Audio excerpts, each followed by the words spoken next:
はい、皆さんおはようございます。おはようございます。ありがとうございます。はい、火曜日から始まりましたイグナイトですが、とうとう曜日、今日ですね、最終日の金曜日になりました。皆さんどうでしょうか。本当にいろんなね、発表があったかと思います。いろいろな発表を聞いていただいて、いろいろなことを理解していただいていると思うんですが、そうは言ってもまだまだあれってどういう意味なのかなとか、もしくはブレイクアウトセッションかぶってしまっていろいろ全部出れなかった、そんな皆さんもたくさんいらっしゃるんじゃないかと思うんですけれども、今日はですねこのセッションを見ていただければ、全てが理解できるというところと、はい、あとですね皆さん今日のセッションを見ていただければレポートが書けます。はい、ですから、ぜひですね集中して聞いていただきたいと思いますし、こちらにですねマイク2つご用意しております。いくつかセッションの合間に、Q&A のタイムを設けておりますので、ご質問どんどんお寄せください。我々のエキスパートがですねもう足をガクガクしながら皆さんの質問にこう答えられるようにですね頑張って、準備しておりますので、ぜひともよろしくお願いします。ただこれ配信されます。オンデマンド配信されますので、ちょっと機微な情報ですとかはばかれるような内容とかあるですね、それはこの後のランチの時に我々エキスパートがお答えしますので、ぜひとも質問いくつか頭に用意してお待ちいただければと思います。さあ今日のコンテンツ非常に目白押しでございます。いろいろですね皆さんの中にお話をさせていただきたいことがたくさんあるんですけれども、まず我々イントロダクションとして岡崎の方からキーノートのアップデートをさせていただきました後にですね AI ビジネスソリューション、コパイロットですかマイクロソフト365 Windowsお話しさせていただいた後 QA を取ります。でそして後半にはクラウド&AI アッププラットフォームスということで Azure のお話しさせていただいてセキュリティそして QA というふうにさせていただきます。はい、では、私の方の、イントロはこの辺でお話しさせていただきまして、早速岡崎から、キーノートアップデートをさせていただきます。では岡崎さんよろしくお願いいたします。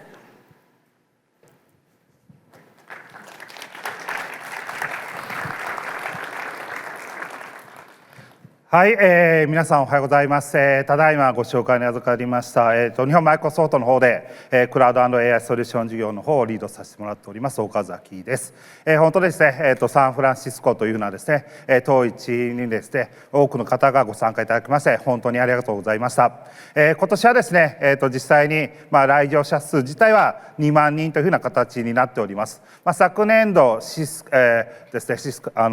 シカゴの方で実施をさせていただきました時は1万だったので、人数は2倍という形で、今回今日も多くの方がご参加いただいておりますが、日本からの参加者は600人を超える形になってきました。実は昨年私は来年500を超えるぞという話をさせてもらったらですね、皆さん来ていただきまして600を超えたっていう形で非常に嬉しく思っております。で今回のですね、大きなトピックに関しましてやはり、AI トランスフォーメーションを、いかにドライブしていくか、それがですね、イグナイト大きなテーマだったかなというふうに思っております。で実際ですねそれをドライブしているっていうようなところでいきますと、実はジャパンですね、アジアの中ではですねこの AI トランスフォーメーション、最もリードしている国の一つという形になっております。実際に今回のイグナイトの中でもですね多くのお客様パートナー様の発表をしていただきました。本当にありがとうございます。いくつかご紹介をさせていただければなというふうに思います。まずですねソフトバンク様ですね。ソフトバンク様はですね実際に生成 AI を活用してコールセンターカスタマーサービスのですね自動化の方を行われているというような事例を発表いただいております。いろんなところで発表が出ておりましたけれども、実際にもう本番で業務を開始して効果が出ているという発表をですね大きくしていただいております。富士通様の方にはですね2つのソリューションをですね発表いただいておりまして、経営現場の意思決定を支援するようなソリューションであったりとかですね、自分のアバターをですね作ってですねパワーポイントを使ってプレゼンをするようなですね、そういったようなソリューションとして AI オートプレゼンテーションというものを発表いただいている形でございます。NTT データ様自体はですね、お客様に、もちろん生成 AI の変革を推進していくのはもちろんですけども、自分たち自身が、AI トランスフォーメーションを推進していくという形で、さまざまなエージェントをローンチをされておりまして、実際にさまざまな AI 変革をしている、そんな事例を発表いただいております。次のページはですね、JBS 様の方がですね、実際にやはり AI 時代においてですね、セキュリティ、そこをどうやって担保していくか、そういったところが重要というところですね、実際にセンチネル、パービュー、インチューン、ディフェンダーなどを活用してですね、生成 AI 時代にセキュリティ、そこをどう実現するかというところをリアルなケースを交えて発表いただいております。楽天様に関しましては、70を超える楽天様のサービスにですね、使うための LLM 自体も独自開発もされておりまして、そのラージランゲージモデルの開発にですね、マイクロソフトの Azure GPU 基盤であったりとか、ストレージ基盤を活用しているというような事例を発表いただきました。日立様に関しましては IoT のソリューションですね、実際に3万台の機器から上がってくるようなソリューション、データをですね Azure AI ファンドリーを組み合わせることによって、新しい、保守、業務の効率化っていうものを生成 AI を活用することによって、さらなる価値、創出ということを実現している、そんな事例を発表いただいているような形でございます。本当に多くのお客様、パートさんを発表いただきまして、ありがとうございました。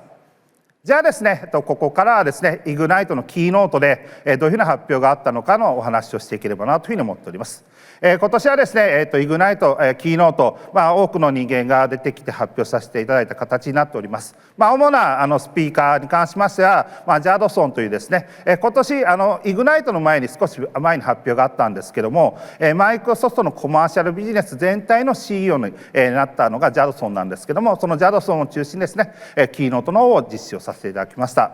それ以外にはですね、スコット・ガスリーですね、Azure 系のプラットフォームの責任者であったりとか、あとライアンというのはですね、リンクドインの CEO なんですけども、現在はリンクドインの CEO をやりながら、コーパイロットであったりとか、M365 であったりとか、そういったところのソリューションをリードするという形の、レ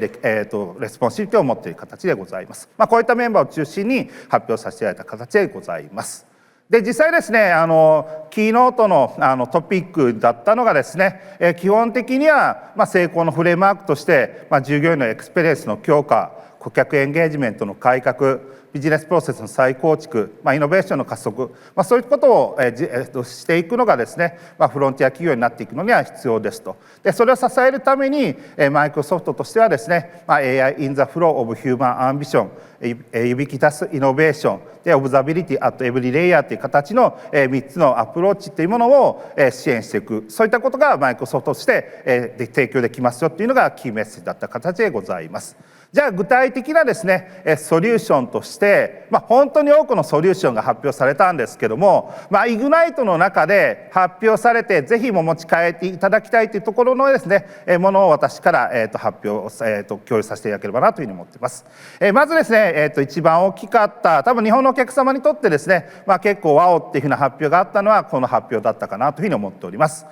アンソロピックの大きなパートナーシップを発表させていただいたっていう形でございます。でこの発表を聞かれてですね、あれって思われた方もおられるかなというふうに思うんですね。実際にGitHub コーパイロットからはすでにアンソロピックのモデルを選択することもできましたし、コーパイロット自体からもアンソロピックのモデルを呼ぶことはできるようになっておりました。でじゃあ今回の発表の意味が何だったのかっていうところがあるとすれば2つございます。1個はですね、今までコーパイロットから呼ぶことができたんですけども、それは実はマイクロソフトのプラットフォームではないところのサービスを呼んでた形なんですけども、それを自社のサービスの中でちゃんと完結して提供することができるようになるっていうところが1個の大きな発表になっております。それはでもマイクロソフトの中の話ですよねって言われる方もあるかもしれませんけども、ただ大きな部分にはなっております。でもう一個やはり皆さんにとって大きな部分に関しましては、今回の発表によってオープン AI の最新モデルを引き続き選べますけども、それに加えてアンソロピックのさまざまな最新のモデルをですね選ぶことができる、唯一のクラウドプラットフォームになったというのが大きな特徴でございます。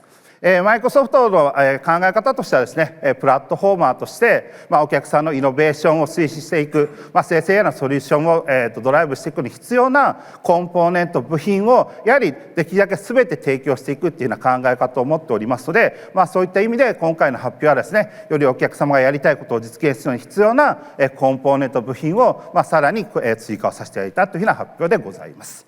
でこの一つプラスですね、大きな発表としてあったのが、次の5つの発表になっております。AI in the flow of human ambition のところに関しましては、人の意図や業務を理解し、人々をつなげ、インサイトを得る手助けをするといったところでワーク IQ の発表をさせていただきました。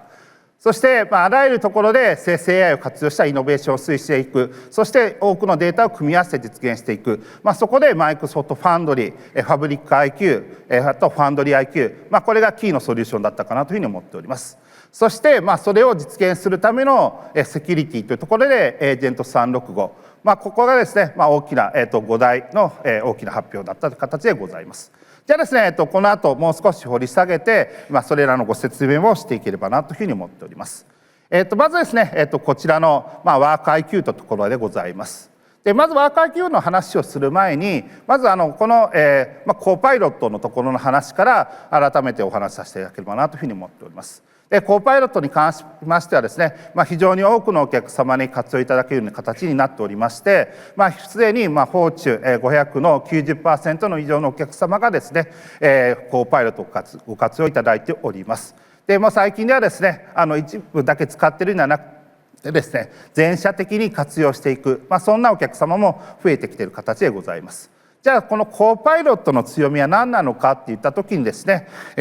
キーノートの中で触れさせていただいたのは大きく3つのメッセージだったかなというふうに思っております。1つ目が今回発表させてもらったワーク IQ という形で、人々の日々の活動であったりとか、お客さんが持っている情報、そういったコンテクストを理解してサービス提供することができるというのが1つ目のポイントで、2つ目はですね、やはりオフィスのアプリケーションであったりとかですね、マイクロソフトソリューションというのは皆さんの日々の業務の中でご活用いただいております。やはりそこにシームレスに体験を組み合わせていくことができるっていうところが2つ目の強み。そしてそれに組み合わせる形でさまざまなエージェントをですね、自社から提供するものも含めて、あとサードパーティーさんのもの、お客様が作るものを含めてさまざまなエージェントを活用できることができる、そんな仕組みが提供されるのがコパイロットの優位性というところでございます。でじゃあですね、ただ今回の大きなポイントとしてやはりじゃ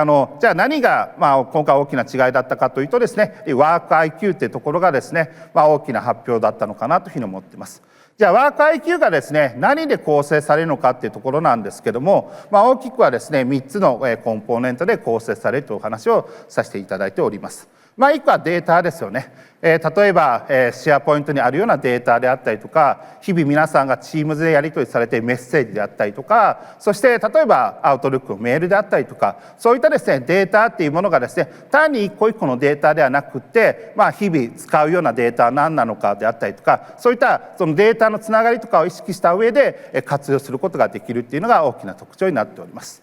で新しい要素として、特にあるとしてはメモリーですね。例えばそのコーパイロットやり取りしている履歴はもちろんですけども、例えば皆さんがコーパイロットのやり取り以外に、例えばマイクロソフトのプロダクト上でどんなやり取りをしているのか、例えばその人の好みとか思考はどういうことなのか、その人が今大事に接することは何なのかみたいなことも理解をした上でですね、サービス提供がすることができる形になるのがポイントになっております。そしてそのデータとメモリを組み合わせて、推論をすることによって、さらに未来予測ですよね。多分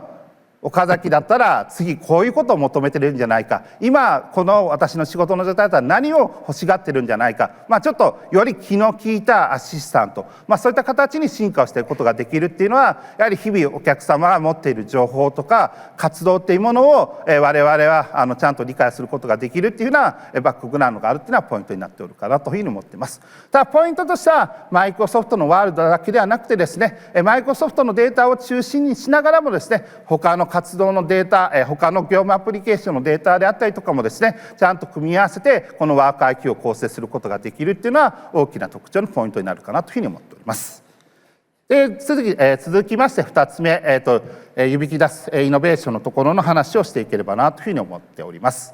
で実際ですね、やはりエージェントっていうものがですね、今後どんどん開発がされていく、増えていくってことを考えると、あらゆるですね方がそういったエージェントの開発、生成の AI を活用したですねイノベーション推進することができるようになるというふうに我々は考えております。そういった意味で我々はさまざまな個人であったりとかですね、ドメインエキスパート、デベロッパーにですね、最適なエージェント開発のツールを提供させていただいております。アップビルダーというものであったり、コーパイロットスタジオ、GitHub コーパイロットというようなですね、それぞれの使いたい特徴を持ったですねツールっていうものを提供させていただくことによってよりですねそれぞれのケーパビリティになったエージェント開発、それを推進することができるような形になっております。でじゃあそれにですね加えまして、大きな部分としてですね、あるのがマイクロソフトファンドリーというものになっておりまして、アップビルダーを使う場合においても、コーパイロットスタジオを使う場合においても GitHub を使う場合においても、このマイクロソフトファンドリーというものが基盤となって、さらにエージェント開発を加速していくことができるというのが、キーのメッセージでした。でここでですねマイクロソフトをよく知っている人がまたマイクロソフトの名前変えたよねっていうのは気づかれたかもしれませんですけれども、もともと Azure AI ファンドリーと言ってたのがマイクロソフトファンドリーという名前に変わったというのが、今回のポイントです。じゃあなんでそう変えたかっていうと、これは Azure だけのものではないですよと、マイクロソフト全体のソリューションの AI の開発を支える基盤になる、そういった意味でマイクロソフトファンドリーというような形に名前が変わった形になっております。単にコンセプトだけではなくてですね、実際にアップビルダー、コーパイロットスタジオ、GitHub こういったものからの連携性も上がっておりまして、シームレスに簡単に行き来をすることができる、連携することができるようになったっていうのも大きな実は発表になっております。で実際にこのマイクロソフトファンドリー自体はですね8万以上のお客様がすでに活用いただいておりまして、今回の先ほどの事例の中でもですね、多くのお客様なんかが実際にマイクロソフトファンドリーというものもすでに本当に活用いただいてですね AI エージェント開発というものを推進いただいております。マイクロソフトファンドリーはですねどういったもので構成されるかというところに関しましては、こちらのようなものがキーコンポーネントとしてあります。で今までもあったものがあるんですけども、特に今回のイグナイトのですねキーノートの中で、注目されたところがあるとすれば、大きく3つかなというふうに思っております。以下はモデルの部分ですね。モデルの部分に関しましては、1万1000以上のモデルをサポートさせてもらっておりますが、ここに先ほど冒頭に言ったアンソロビックの最新モデルが加わったという形が大きな発表になっているかなというふうに思っております。そして2つ目の部分は IQ の部分ですね。IQ の部分というものを組み合わせることによってさまざまな情報、コンテキスト、そういったものを理解した上でよりインテリジェントなエージェントを作っていくことができるっていうのはポイントになるかなというふうに思っています。で3つ目はコントロールプレーンというところになっておりまして、実際にそのエージェントがどのような形で動いて、そしてどのようなパフォーマンスを出ているのか、そういったものをちゃんと運用管理、オブザビリティの部分まで、しっかり開発者の目線でサポートできる仕組みとして、コントロールプレーンというような仕組みを提供させていただくような形になったというのは大きなポイントになっております。でただエージェントを作る開発の基盤だけがどんどん進化をしてもう皆さんもうエージェント開発をしててもう理解をされているのがやっぱりデータって重要だよねっていうようなところがポイントかなと思っています。いかにデータの品質が上がらないと、実際にその価値を出していくこともできませんし、そのデータをいかに使うことができるのか、そこが肝になってくるかなというふうに我々は考えております。そしてデータという話をしたところでもですねポイントになってくるのは構造化データと非構造データの融合、これがより重要になってくるかなというふうに考えております。もちろんデータウェアハウスとかに入っているようなデータはもちろんですけども、非構造データという形で例えばマイクロソフトグラフにあるようなさまざまないろんな非構造な文章であったりとか、そういったものを組み合わせることによってよりですね、便利な本当に価値のあるエージェントを作っていくことができると思っておりますし、マイクロソフトはそれを加速させていくような仕組みを作っていきたいというような発表をさせていただいております。でそれをですね実現するところでいくのが3つの IQ という形になりまして、ワーク IQ、ファブリック IQ、ファンドリー IQ、この3つを組み合わせることによってインテリジェンスレイヤーというものを構築して、それらをエージェントであったりとかですね皆さんがお使いのコーパイロットからですねスピーディーに組み合わせて使うことが可能にするような形になったというのが大きな発表でございます。で、ファブリック IQ っていうのが何かというとですね、基本的には今まで言ってたマイクロソフトファブリック、ここが中心になっておりまして、そのワンレイクを中心として、例えばスノーフレークであったりとか、データブリックスであったりとか、オラクルであったりとか、Amazon S3 であったりとか、様々なデータソースのデータをですね、組み合わせて、あと、その実際の情報の意味付けなんかもすることによって、よりデータを活用しやすくするというのがポイントになっておりますし、今回のマイクロソフトファブリックの大きな発表ではですね、実際に非構造なデータとしてですね、例えばシェアポイントにあるデータと構造化データを組み合わせるってこともファブリックでは非常に簡単的な形になりました。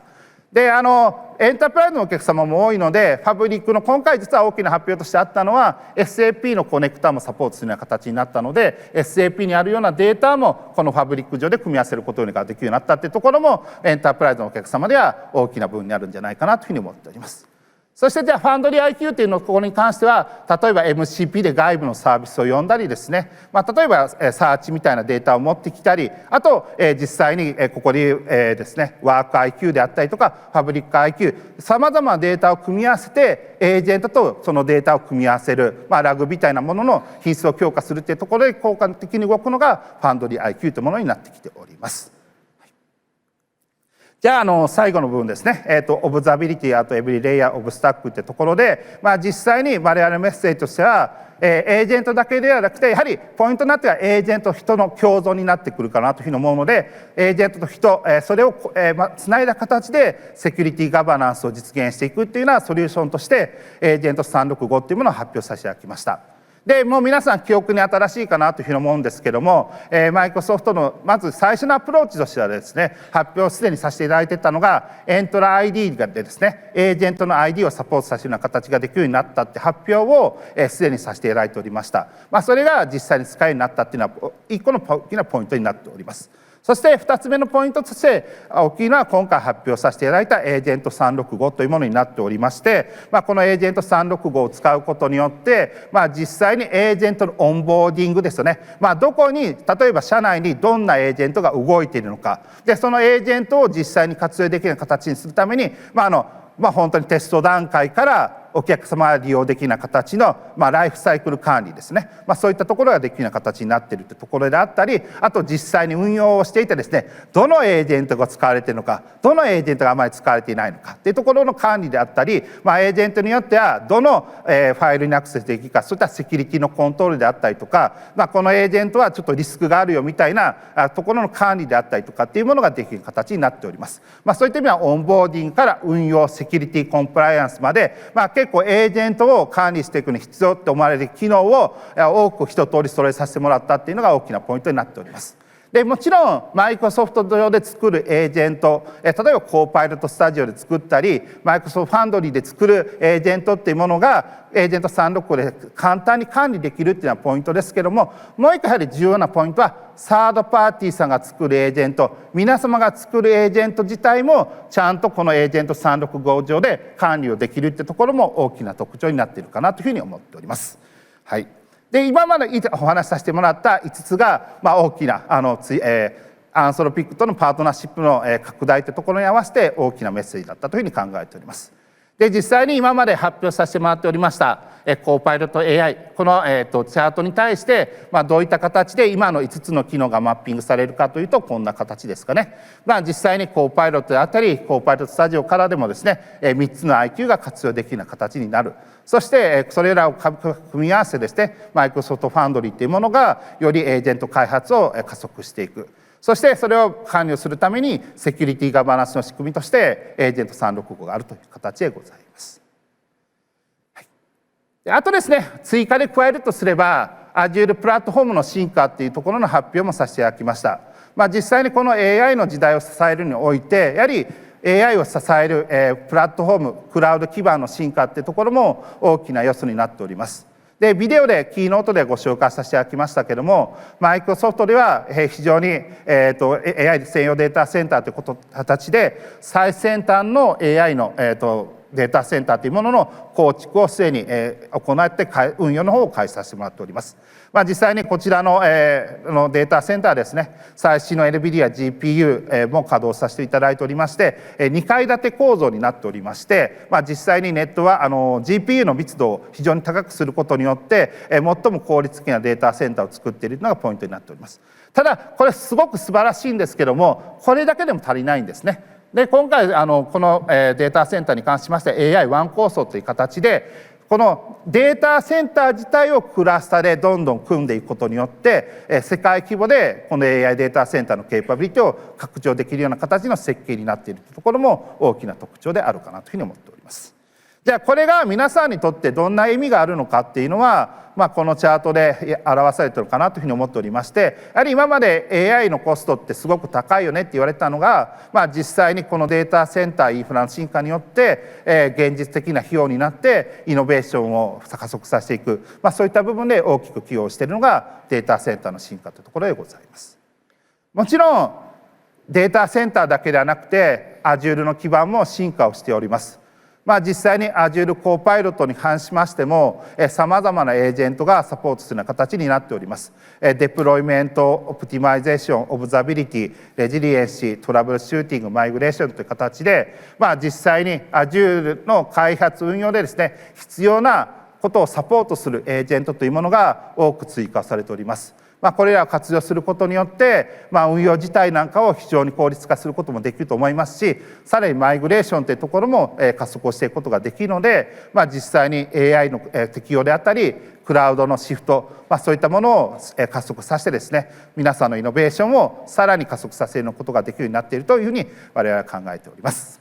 はい、ちょっとですね、5分ほどオーバーしておりますが、この後、我々のメンバーの方からですね、さらにそれぞれのソリューションエリアの詳細をご紹介させていただける予定になっておりますので、ぜひできるだけ多くのものを持ち帰っていただければなというふうに思っております。ご清聴どうもありがとうございました。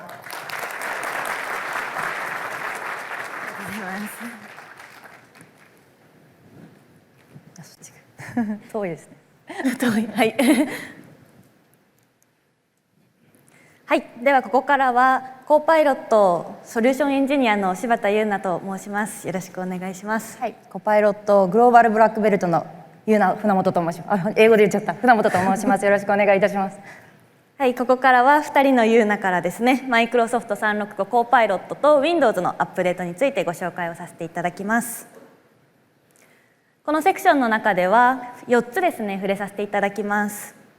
まず1つ目がワーク IQ、先ほど岡崎のセッションでもございましたが、一つのもう重大トピックとして上がっておりましたので、こちらをご紹介します。そして次にワードや Excel、パワーポイントの方にエージェントであったりとかエージェントモードという機能が追加されてまいりました。特に日本のお客様ではオフィスアプリかなりご活用丁寧にご活用いただいている方が多い印象でございますので、こちらですね、実際の動画も用いながらご紹介させていただきます。そしてそこからですね、エージェント365というエージェントのコントロールのプレーンについてお話しさせていただき、最後に Windows 365クラウド PC の新しい世代っていうようなところをご紹介させていただきます。まずですね、ワーク IQ についてご紹介します。正直に申し上げまして、私ワーク IQ を初めて聞いた時にインテリジェンスレイヤーと教えていただいたのですが、なかなか理解するのが難しいなと感じました。なのでここでもうちょっと噛み砕いてご紹介をさせていただきたいと思います。そもそもインテリジェンスレイヤーと言われても何のことなんだろうってなると思うんですが、人の頭脳に例えて層を階層ごとに考えるというのが私的にはイメージがつかみやすいかなと思っています。人間の脳の仕組みってそんなに詳しい方とそうじゃない方いらっしゃるかなと思うんですが、まず第一層として感覚の層と呼ばれているものがあります。触ったり見たり聞いたりしたものを感じ取る部分ですね。そして2個目、ざっくり3つに分けた時の2つ目としては記憶と言われるそうですね。その感じたものや捉えたものを記憶する部分で、最後に3層目、推論だったり意思決定の層、要は1つ目と2つ目の層で記憶してきたことを使って、じゃあ自分はどう行動しよう、どういう意思決定をしようって決める層と言われています。同じことがこのワーク IQ に当てはまります。まずデータの部分はまさに感覚の層です。皆さん会社の中にたくさんの業務データをお持ちだと思いますが、それらが皆さんにとっての感覚となっていきます。そしてメモリーの部分、ここは、記憶の層になります。業務データの中には普段皆さんが行っていただいているチャットだったりとか会議の情報ございますので、そこからコーパイロットのメモリーの方ではしっかりと皆さんがどういうスタイルでどういう人と深い関係を持って仕事をしているかという情報をメモリーに記憶しています。でこれらの2つの情報ですね、背景記憶されているものがあるため3つ目の推論というところでコーパイロットがしっかりと意思決定をしてくれるのですが、まるで人間が考えるのと似たような形で理論的な意思決定ができるというのがこのワーク IQ のコンセプトになります。次にはおそらく皆さんの注目度が一番高いんじゃないかと思っておりますエージェントモードをご紹介させていただきます。今回エージェントモードは3つのアプリケーションで発表がされておりました。すぐに使っていただける皆さんの環境にも展開中の機能としましては、一番左に書かせていただいていますエージェントモードのワードのところになります。すぐ試していただけるというところがあるので後ほど動画でご紹介はさせていただきますが、ここではですね特定のフォーマットに既存フォーマットに入力するということがこれまでできなかった部分できるようになってまいります。続いてエージェントモードの Excel の方ではこれまでできなかった複数ステップの処理、こちらが実現できてまいります。もちろんそもそものエージェントモードのコンセプトとしまして、これまではチャットの返事としてエージェントだったりとかコーパイロットが支援をしてくれるというコンセプトだったんですけれども、今回はもうキャンバス操作をエージェントがしてくれるという、コパイロットがまるで人かのようにファイルの中身を入力してくれるという機能です。なので Excel の中身もですね、テーブル、新しいシートをスッと自分で作ってくれて、そこにどんどんデータセットからレポート化してくれるみたいな機能も出てくる予定になってます。この Excel に関しては来月あたりから皆様の環境に展開が開始予定です。そして3つ目が PowerPoint のエージェントモードになります。ここはかなり待望の機能かなと思っておりますが、今のコパイロットでできていないようなフォーマットの統一化であったりとか、フォントを一括変更してくださいみたいなところですね。あとは画像挿入ですね。これ今までって他の AI ツールとか右側のペインで画像を作っていただいても、できてから自分でコピペしてうまく貼り替えてっていうような手作業が必要だったと思うんですけど、そこを一括で指示できるようになっていきます。ではですね、もうすぐ使っていただけるというところで今回ワードピックアップしてこの後ですね動画でご紹介させていただきます。先ほどからご紹介しております通り、既存のファイルを編集できるというのがこのエージェントモードのシリーズの特徴です。でワードで特に使っていただけそうだなというシナリオをですねポイントのところに書かせていただいています。特に多くのお客様からお伺いしているのが、請求書のフォーマット、テンプレートがワードファイルでありますとか、使用書のフォーマットワードファイルであります。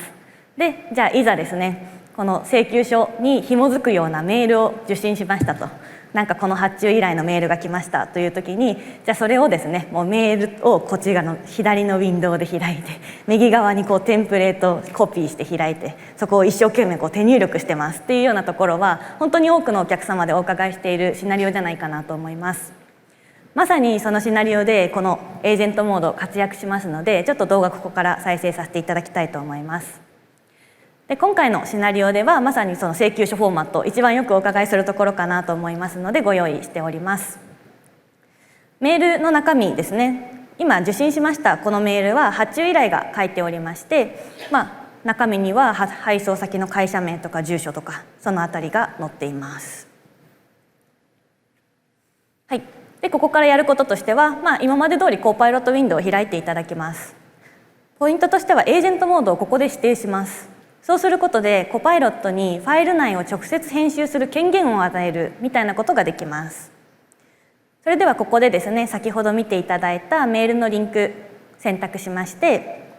この添付したメールの内容を分析してこの請求書を完成させて、発注内容に加えて配送先の会社名や住所なども正確にこの請求書テンプレートに記入してという指示をしています。そうするとですね、自社名からまずスタートしてますが、自社名がずらずらずらっと記入が開始していまして、これユーザーは何も手を動かしておりません。全部コパイロットが自分で元のフォーマットを理解して入力してくれています。宛先が入力されました。で、配送先もメールから取ってきて入力されています。で、こういったフリーフォーマットだけではなくって、先ほど発注依頼のメールの中に各製品何個ずつ欲しいですみたいな文章があったんですが、そこもこのフォーマットに合わせてですね、テーブルに落とし込んでいるのが見ていただけるかなと思います。完了するとコパイロットがチャットのウィンドウの方でこういうこと終わりましたというですね、実行報告をしっかりとしてくれます。人でも言うほうれん草みたいなところの報告がかなりしっかりしているなという印象を見ていただけるかなと思います。ただこのフォーマットにですね、まだ金額関連が何も記載されておりませんので、今から、このチャットの方でウェブに載っている定価の金額参照して記載してくださいと。またそこを含めて消費税と送料と総額も記載してねというふうに指示をしたところ、見ていただくと分かる通りですね、単価の情報を別にリンクとか与えてませんが、ネット上を検索してこの製品ならこれだねっていう数字を引っ張ってきてくれています。また合計値、数量にかけて合計値出して、そこに消費税と送料、総額っていうところも書いてくれてるのが見ていただけるかなと思います。そして最後またちゃんと実行報告が来て、じゃあ最後比べてみましょうというところで、左側に作成した請求書のテンプレート、右側に発注依頼のメール比較しておりますが、フォーマット全然違うんですけれども、同じ内容がしっかり記載されているのが見ていただけるかと思います。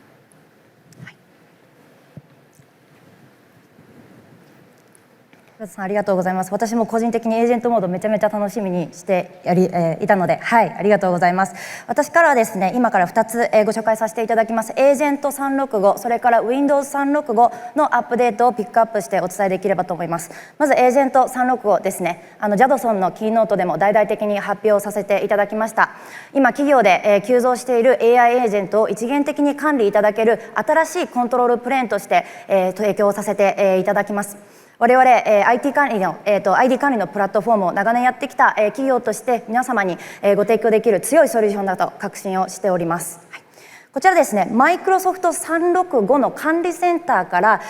使っていただくことが可能になります。こちらにですね、実際に動いているところをちょっと少しだけ、再生しながらお話しさせていただければと思うんですけれども、例えばどういうエージェントがテナントの中で動いていて、どういう開発プラットフォームで作られたエージェントなのか、それからどれぐらいのユーセージがあるのか、そういったところが見ることが、できるようになっております。それだけではなくてですね、下の方に、トップアクション for you ということで、エージェントに対してエントラ ID のアイデンティティをしっかり渡してあげて、まるで人間のように私たちユーザーがもらっているエントラ ID と同じようにですね ID を渡してあげますので、それに基づいてですね、例えばメールボックスを渡してあげるとか、特定のこのファイルに対しての権限を渡してあげる、そういったところが一気通貫でここでできるようになってまいりますので、エージェントを安心安全に使っていただくためのプラットフォームとしてはすごく期待していただけるものなんじゃないかと思っております。これからですね、フロンティアプログラムの中で提供させていただきます。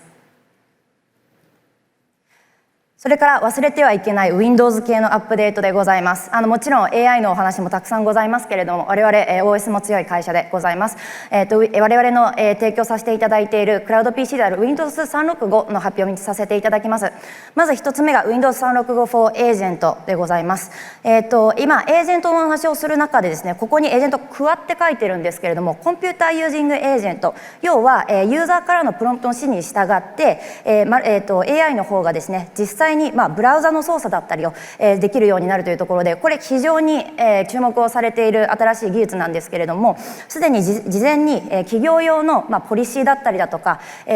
が設定されている正しい環境の中でのクワを実行していただける実行先として Windows 365を指定していただけるようになりますというのが一つアップデートでございます。この Windows 365は企業用にきちんとイントラだったりエントラ ID の中で管理されていますので、安心安全にこのコンピューターユージングエージェントの環境としてご利用いただけるというところが一つ大きな発表でございました。あともう一つ Windows 365 AI Enabled Cloud PC でございます。我々 Surface の中で、クラウド PC を提供させて、失礼いたしました、コパイロット PC を提供させていただいているんですけれども、そのコパイロット PC の機能が Windows 365でもご利用いただけるというのが、発表でございます。クラウド、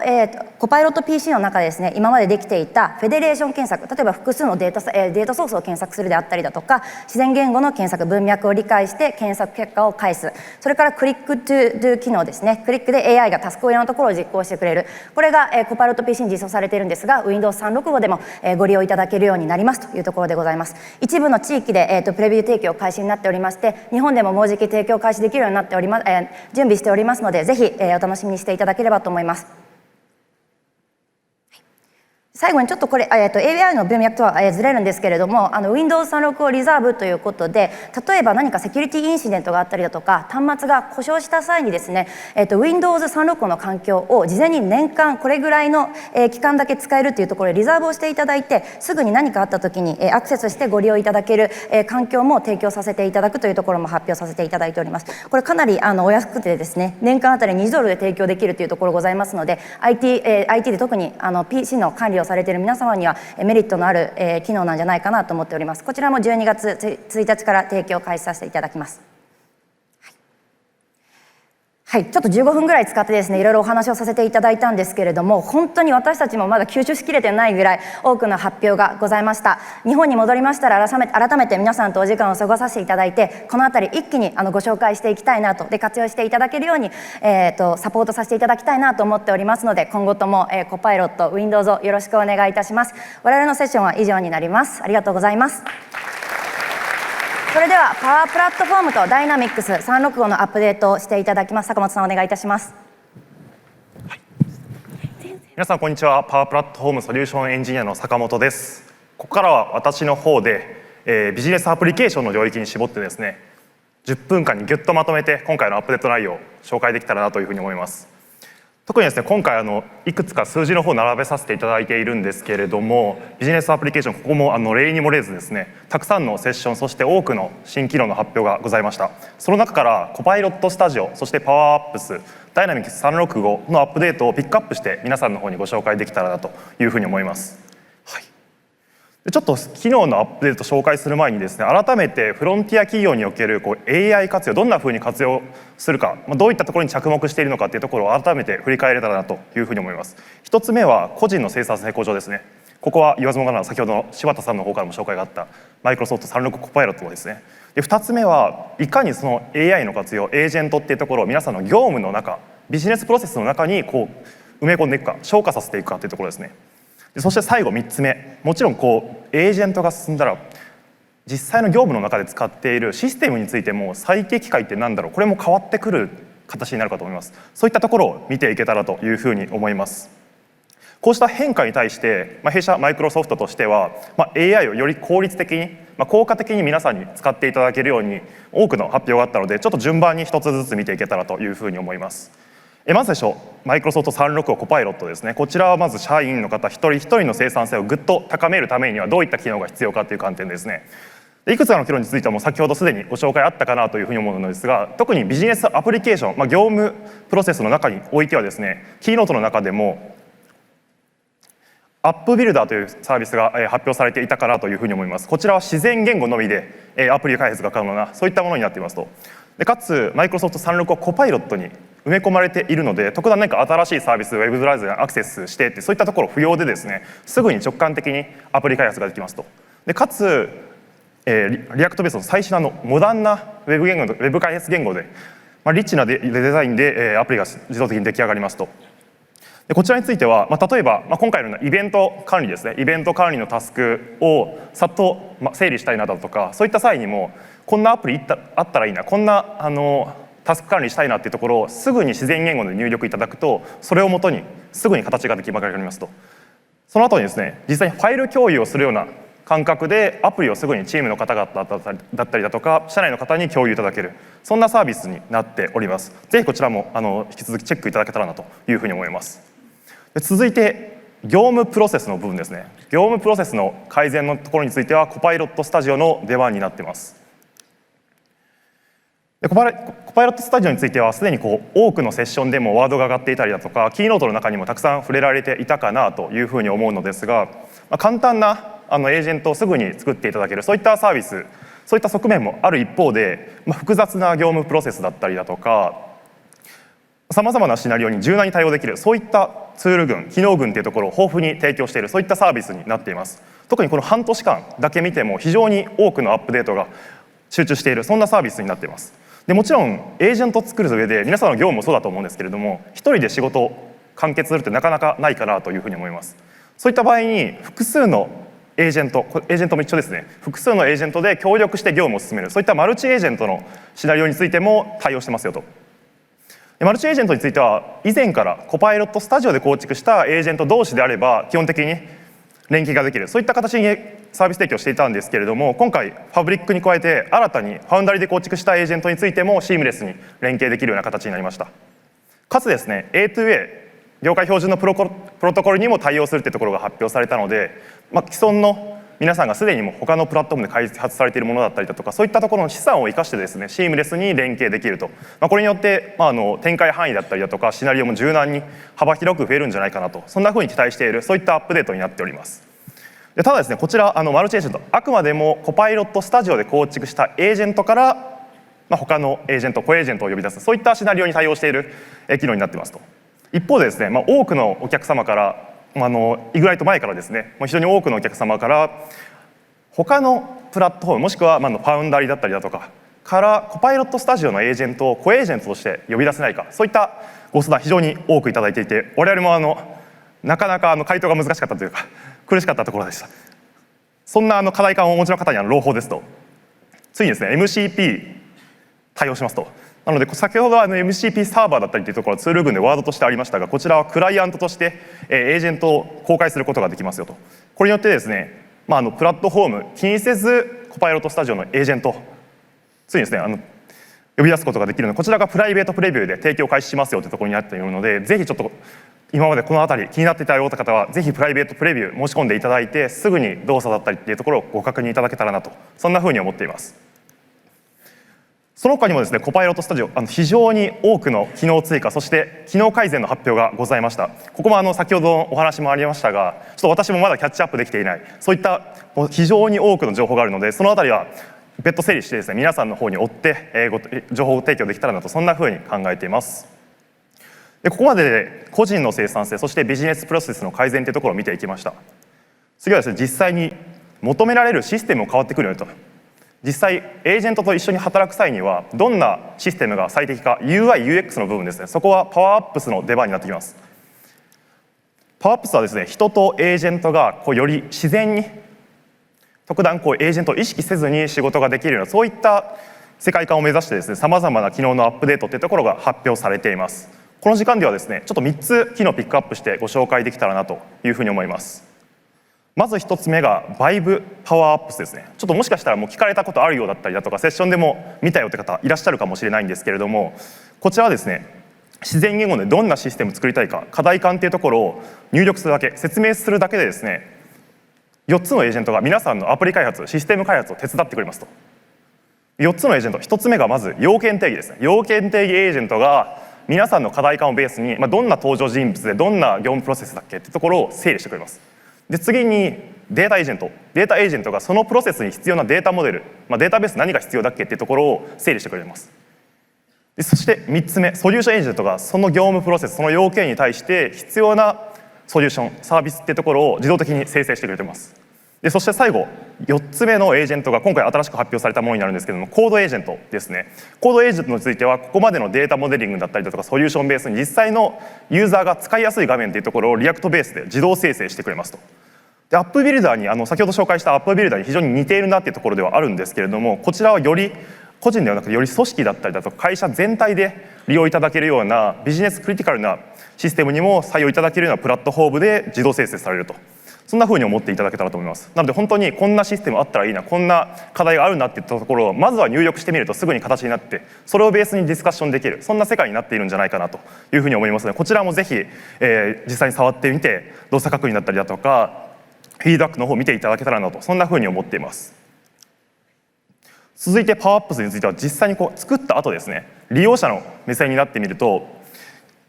毎回パワーアップスの画面開くのちょっと手間ですよね。そういった方にこのパワーアップス MCP サーバーっていうこちらを使っていただけたらなというふうに思ってます。これはエージェントからパワーアップス直接接続できるような機能になっています。なのでマイクロソフト36はコパイロットで実際に何かデータ相談したりだとか、もしくは壁打ちした内容っていうところをコパイロットの画面外れずにですね、そのままパワーアップスの画面に、パワーアップスのフォームにですねデータ登録を行える、そんな機能になっています。こちらパワーアップスもともといくつかもプリビルドでエージェントの機能が用意されているんですけれども、例えばデータ自動反映だとかデータの可視化のグラフ生成ですとかデータ検索だとか、そういったものがコパイロットの UI で使える、そんな機能になっているので、これも新しい、エージェント中心の業務システム、ビジネスアプリケーションの新しいアプリの一つなのかなと、そんなふうに考えているアップデートになります。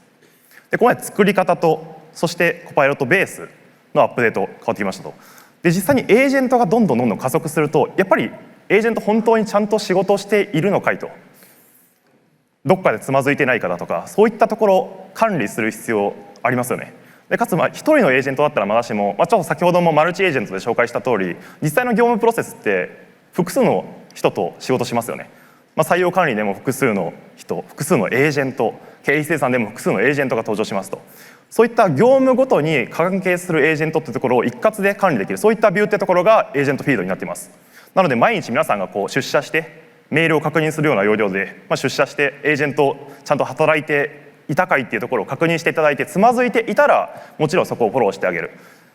でもしもうちょっとこういったふうに改善できるんじゃないかっていうところであれば、プロンプトベースでエージェントの動きをブラッシュアップしてあげる、そういったところが皆さんの必要な求められる仕事になってくるんじゃないかなと思います。でこちらについては以前パブリックプレビューで登場していたんですけれども、そこからさらに機能追加されて、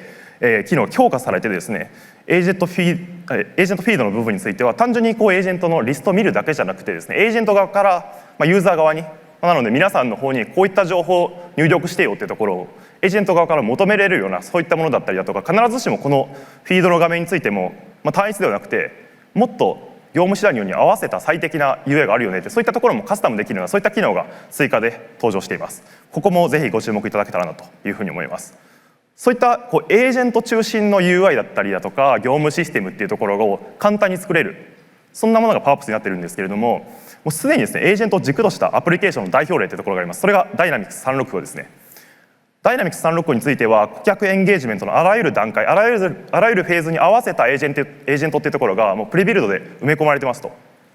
一例としてカスタマーサービスですね。カスタマーサービスについては皆さんも特定の部署については皆さんのお客様からの問い合わせだったりだとかっていうところを対応されている部署あるんじゃないかなと思いますと。そういったところについてこのカスタマーサービスだと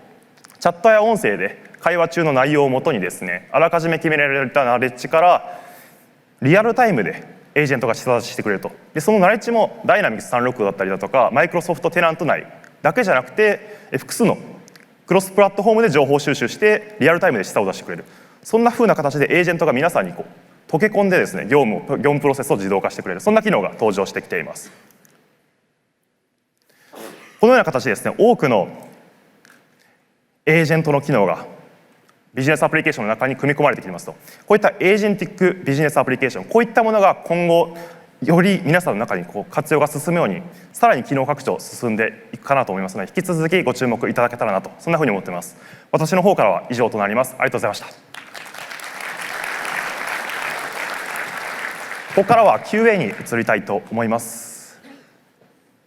ではここからQA に入りたいと思います。ちょっと我々の思いが熱すぎてですね、ちょっと白熱してお話ししてしまいましたけれども、もう5分ほど QA 取らせていただきたいかなと思います。もしご質問ある方、ちょっとこの形式でなかなか分かりづらいかもしれないんですけれども、左右にマイクがございますのでそちらまでお越しいただければと思いますが、いかがでしょうか。はい、どなたかがありがとうございます。はい、ではよろしくお願いいたします。ED ドコモの片山と申します。先ほどエージェントモードの GA について、Excel については来月という話があったと思うんですけれども、パワーポイントの方はどのぐらいとか、今言える範囲であったら教えていただければ幸いです。はい。パワーポイントに関しましては、今フロンティアでの提供が開始したところになりまして、一般提供時期はちょっとまだ未定になってしまっております。よろしいです。ありがとうございます。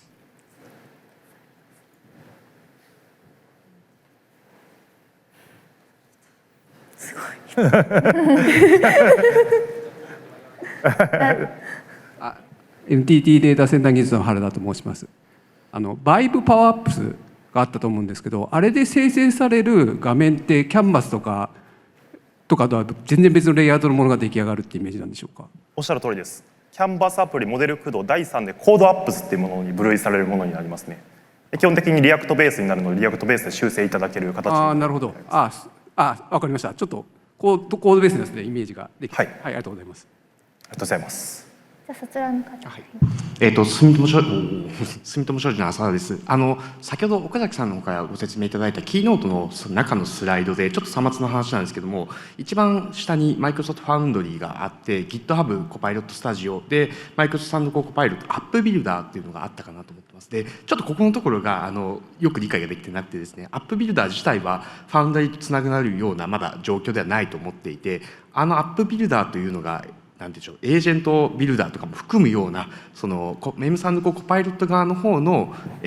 アプリケーション開発のものを総称して言ってるものなのか、具体的にアップビルダー自体を指しているものなのかっていうところがちょっと気に渡っていて。アップビルダー自体は紹介させてもらったものになっております。はい。そうですね、アップビルダー自体はおっしゃる通り先ほど紹介させていただいたような個人のアプリ作成っていうところにはなるんですけれども、広くそうですね、エージェントと今後よりシームレスになっていくっていうところが意思表示じゃないですけれども、そういったふうに読み取っていただけたらなと、そんなふうに解釈いただけたらと。今はつながらないけども、つながるような形に今後なっていく思いも込めてですかね。はい、期待してます。ありがとうございました。ありがとうございます。ではそちらの方、はい。はい、アビームコンサルティングの木村と申します。ありがとうございました。ワーク IQ の中にあるメモリについてお伺いしたいんですけれども、メモリっていうのはグローバルメモリーみたいな形で組織全体で管理するものなのか、それとも一人一人にパーソナライズされたような形で提供されるのかというと、どちらになりますか？ありがとうございます。大元の機能としてはもともとグラフと呼ばれていたものから個人の特性を引っ張るというものなので、全体で見たらもちろん組織全体にはなるものの、それぞれの人がどういう傾向があるかっていうところをマッピングしているというようなイメージになります。なるほど、承知しました。であれば組織全体でもう、統一したルールとして使おうみたいなものはどっちかというとデータの方に入れていくようなイメージになりますか？そうですね、データの方であればアクセス権ごとに組織でどの人がどのデータに対してアクセスがあるかっていうのは指定できるので、そこは明示的に指定ができて、メモリはどちらかというと裏側でこの人はこういう関連がありそうみたいなところを AI、IQ が勝手に解釈してくれる部分なので、特に設定は不要です。そうしました。ありがとうございます。もう一個だけそのメモリの部分については、じゃあ裏側でその人がどんな風な思考を持っているのかっていうのは見れるものなのか、可視化されているものなのか、それとももうそこはブラックボックスになっていて、裏で持ってるんだよっていうだけなのかというと、どちらになりますか？後者のブラックボックスの方になります。そうしました。ありがとうございます。はい。あれですよね、記憶するかどうかみたいなのはオプトアウトとか設定でコントロールすることができるようになるとかはありますかね。自動で学習するもの以外に手動でこれは記憶してほしいっていう設定はできるので、AI が知ってるものを全部可視化はできないですが、自分が何を登録しているかであればご確認いただけます。ありがとうございます。ではそちらの方お願いします。JR 東日本情報システムで福澤と申します。ちょっと質問、先ほどの話でもうすでに一部回答はいただいてたかと思うんですけども、そのワーク IQ で覚えさせるところ、データがその内容、メールのやり取りであったりコンプライアンス的に出せないものもあると思うので、どの程度の流度でコントロールできるのかな、製品単位で覚えさせるなのか、中身のデータ単位で制御できるのかみたいなところ分かりましたら教えていただけますでしょうか？はい、まずデータに関しましては、それぞれアクセス権があるものしかアクセスできないという条件はありますと。でじゃあ学習しているか、モデルに学習しているかというと全くそういうことではなくって、それぞれの人に調整をしているだけになってます。なので、例えばメールにコンフィデンシャルな情報が入っていて、その人がコンフィデンシャルな担当ですというような記憶のされ方、万が一されていたとしてもそれが AI に学習されて他のところに出ていくということはなくて、あくまで御社のテナント内でこの人はこの機密情報にアクセス権があるねという情報が残るだけなので、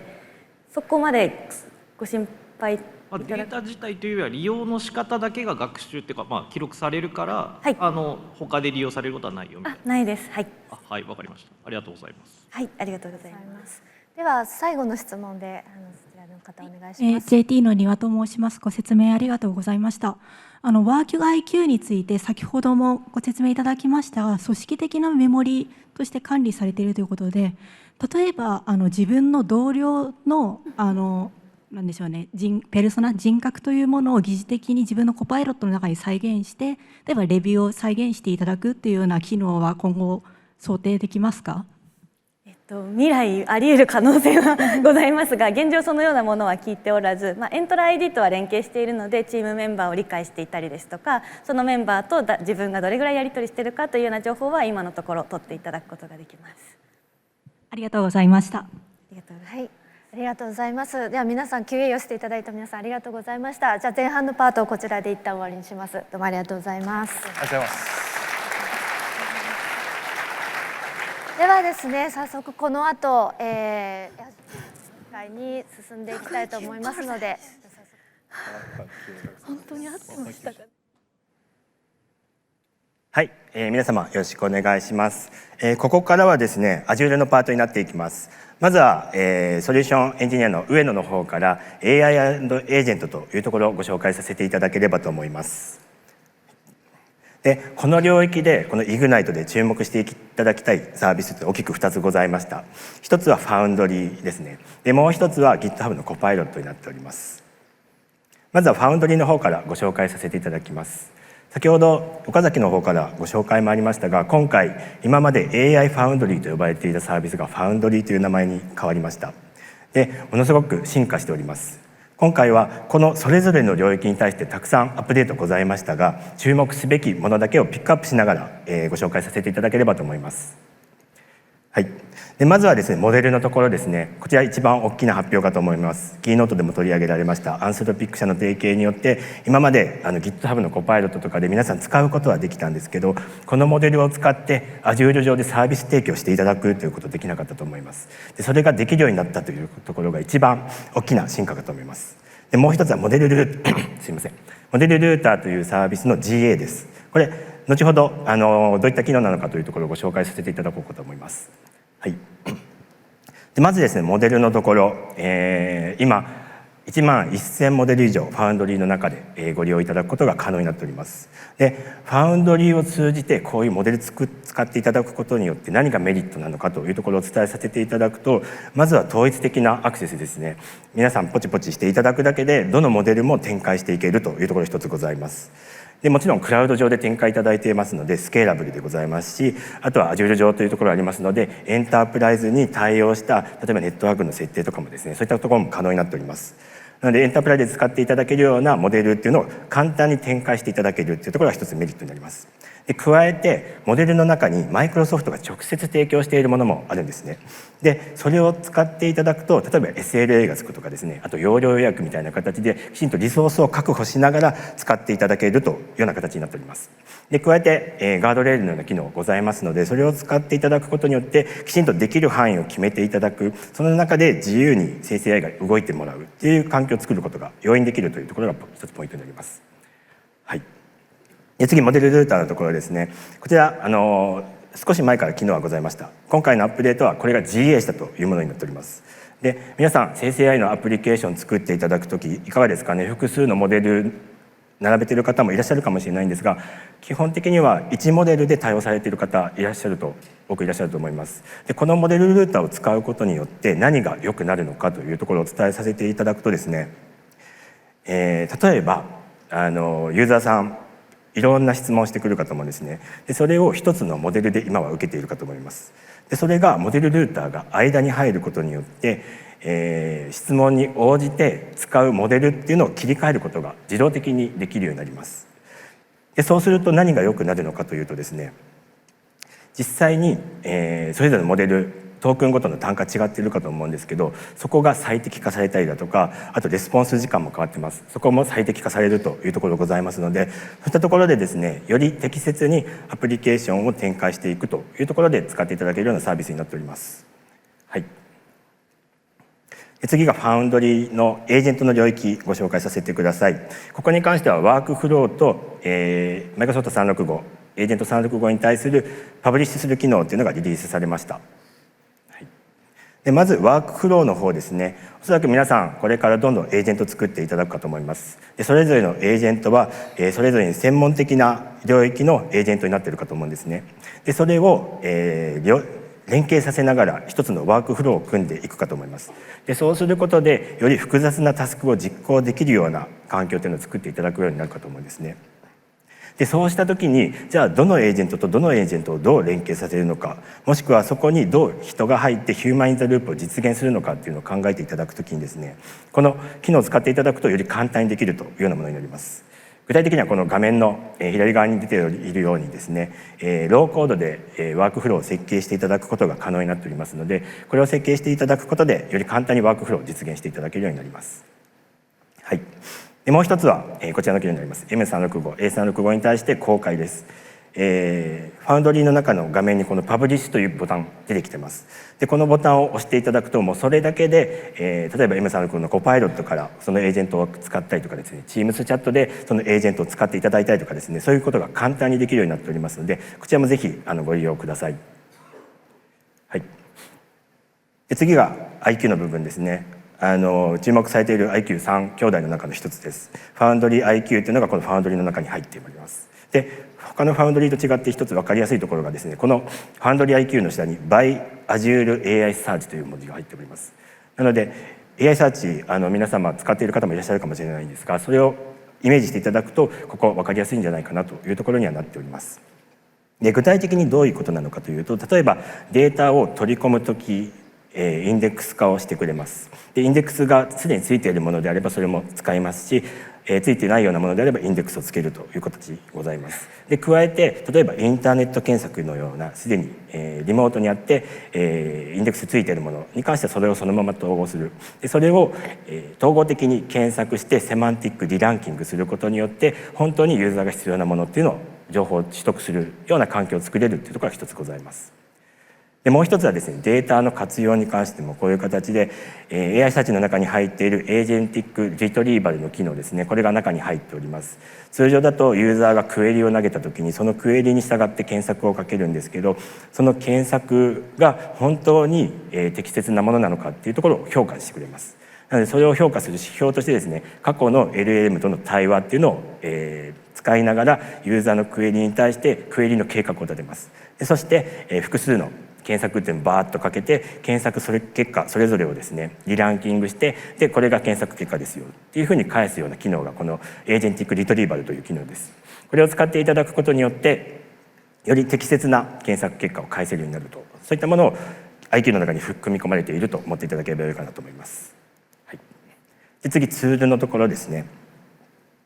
はい、ツールでは大きく2つ、ファウンドリーツールズと、Azure コンテントアンダースタンディングのところをご紹介させてください。はい、でまずツールの方ですね。こちらもうすでにマイクロソフトとパートナーが1400以上の、ツールを提供しております。例えばで言うと、例えば Azure の中にある AI サービスですね、いろいろあるかと思うんですが、そういったものが簡単にここから選ぶだけで使えるようになっております。で加えて、ロジックアップスと呼ばれるローコードのインテグレーションツールあるかと思うんですけど、そういったものもこことつながるようになっておりますので、そこでどんどん追加していただける。で MCP にももちろん対応しております。皆様がプライベートで作っていただくようなものを MCP を介してこのカタログから呼び出すというようなことも可能になっているというようなものになっております。はい、で次はコンテントアンダースタンディングですね。でこちらに関しては、一番大きな発表としてはこの下の部分になります。もともとコンテントアンダースタンディング、さまざまな種類のドキュメントを取り込んで、それを分析して、で分析した結果を出力するという機能を持っておりました。でその分析にあたってですね、例えば写真、画像とかを入力とした時に OCR とかかけることができたんですね。ただ、例えば写真みたいなものから情報を抽出しようとするとなかなかうまくいかなかった。でそこに基礎モデルと呼ばれる生成 AI が解析するという機能が組み込まれました。これをすることによって生成 AI がこの写真はどういう写真なのかというのを言語化します。でその言語化された情報を分析の情報としてインプットしてで使えるようになる。そうすることで写真もこれまで以上に活用が進むというようなことができるようになったのがこのコンテントアンダースタンディングフレームワークの進化です。はい、で次がですねファウンドリーのコントロールプレインです。フファウンドリー今までいろんな機能をご紹介させていただきました。それを管理運用していくのどんどん大変になっていくかと思います。でそれを一元的に行える環境としてのコントロールプレーンがこの機能になります。なのでもちろん制御もできますし、監視観察というところもできます。でセキュリティの機能を足すこともここからできます。で加えてそれぞれの個々のエージェントだけではなくて全体としてどうするのかっていうところの設定もできます。なのでこれを使っていただくことによってどんどんエージェントの活用っていうのが進んでいくかなと思います。一部ご紹介させていただくと、例えば運用のフェーズ考えてください。どのぐらい使われているのか、どのくらいリソース使っているのか、そういったものが可視化されます。次、開発のフェーズ考えてください。いろんなエージェントこれから出てきて、それらが連携していくかと思います。で何か開発している時に止まりました、バグです。でそれがどこのエージェントまで行って、どこのエージェントのどの部分で止まったのか、そういったものをこれを使っていただくことで簡単に見ていただくことが可能になっております。で加えてセキュリティの機能、ガバナンスの機能ですね、さまざまなものをマイクロソフトセキュリティ一つの強みになっているかと思います。でそういったものをこのファウンドリーの中から呼び出すということが可能になっております。セキュリティに対してさまざまなアップデートございましたので、それをこの後聞いていただけるかと思いますが、その中でこれらがファウンドリーからも呼べるんだなと思っていただければよいかなと思います。はい、で他にもさまざまな機能を発表させていただいております。GA したものもあればまだプレビューのものもございますので、そういったところですね、注目いただいて必要なものを使っていただければなという形になっております。こちら2ページ目ですね。これだけの機能を発表させていただきました。はい、ここまでがファウンドリーのご紹介になります。でここから GitHub のコパイロットのご紹介をしていこうかと思います。はい、で GitHub ですね、現在どのくらいの人に使われているのか、1億8000万人です。3年前コパイロットが出てくる前、ようやく1億人に達したという状況でした。この 2,3 年でも倍近いユーザー数になっております。でその中で GitHub のコパイロットを使っていただいているお客様2600万人いらっしゃいます。そういった形でですね、さまざまな人に、多くの人にどんどん使っていただいている世界地球一の開発プラットフォーム、そして世界で一番使われている生成 AI の開発者向けツールというような位置づけになっております。でその GitHub のコパイロット、誰が一番使っているのかというと、やはり GitHub 自身です。これ GitHub の機能を誰が開発しているのか、これ横に並べるの開発者ですね。でこの縦のラインというのがどのくらいのコードを書いたのかという表になっております。これ見ていただくと1番目と3番目がコパイロットです。コパイロットの中のコーディングエージェントという機能と、あとはコードをレビューするレビューエージェントです。これらが1番目と3番目を占めているという形で、どんどんエージェントを使って GitHub では新しい機能を出しております。でそういった GitHub がじゃあ次どういった世界が来るのかというところで出した機能っていうのがこちらのエージェント HQ になります。どんどんさまざまな会社さんが生成 AI を使った開発向けのツール出してきます。でそれをきちんと統合的に管理運用できる環境というのが今後必要になるだろうというところで、こういったエージェント HQ という考え方を出しております。でその中の具体的な機能としてはミッションコントロールであったり、エージェントコントロールプレイン、またそれをカスタマイズしたり分析したりできる機能、こういったところございますので、ぜひご注目ください。はい、でもう一つですね、 GitHub のコパイロットがこれだけ使われる一つの理由としてある機能がこのセーフガードの機能です。やはりエージェント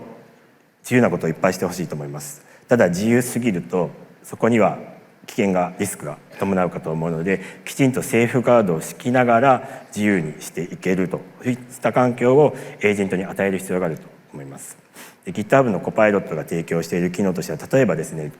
実際にコードを書くときにこういうことをしてほしいという指示書を与えるようなカスタムインストラクション、もしくはそれを実行する環境として Windows なのか Linux なのか、もしくはそれプラスで何かインストールした方がいいのかっていうような実行する環境をセットアップするような機能、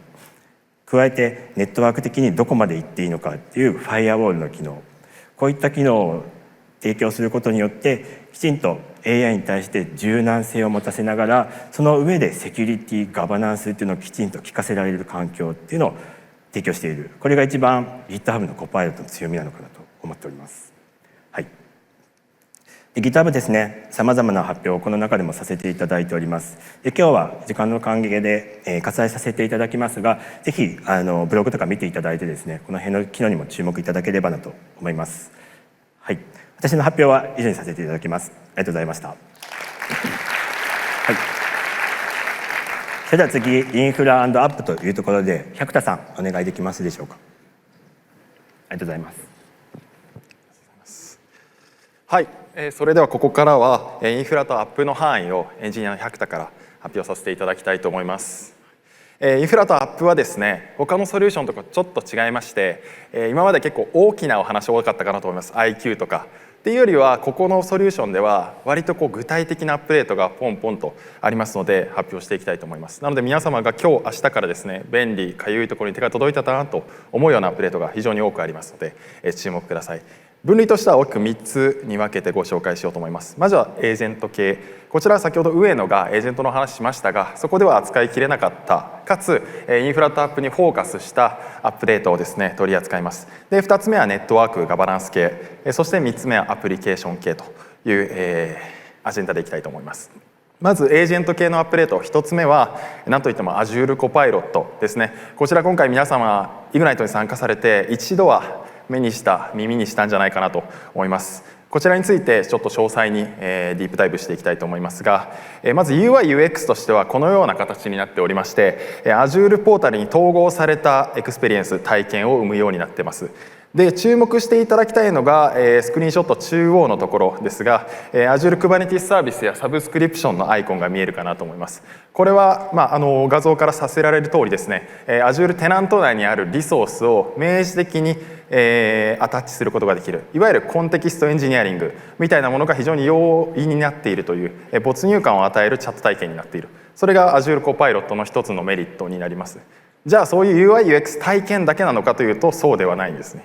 その体験は入り口にありつつも、その裏側ではしっかり賢いですよというのが Azure コパイロットのアピールになっています。でその核となっているのがオーケストレーターと呼ばれるいわゆるブレインと話しているものであります。でそのオーケストレーターがですね、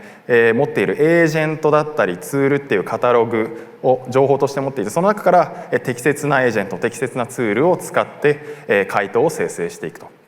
でナレッジに関してもいくつか持っておりまして Azure Resources、ドキュメンテーション、サポートと3つ持ってます。で Azure Resource っていうのが非常に大きなところで、いわゆる Azure Resource Manager、皆様の Azure ポータルで見えている情報の裏側の基盤のところの情報ですね。皆様がどういう設定値でどういうリソースを持っているかとか、どういう権限のどういうユーザーがいるかみたいなところをしっかり裏側で情報を取ってきてくれる、これが Azure コパイロットのうまみになります。でそういうのを聞きますとご懸念されるのが、じゃあ権限が少ないユーザーがこの Azure コパイロットを通じて管理者しか見れないリソースの情報とか読み書きをしてしまうんじゃないかというところ気になるかなと思いますが、そこのガバナンスもしっかりしてます。チャットを打ったユーザーが持っている権限の範囲内で Azure コパイロットは仕事をしてくれます。いわゆる On behalf of の原則ですね。でまたですね、チャット履歴、ユーザーのチャット履歴につきましても原則は Cosmos DB の方に21日間保存されるようになっておりますので、管理者の方はそれを元に監視ができると。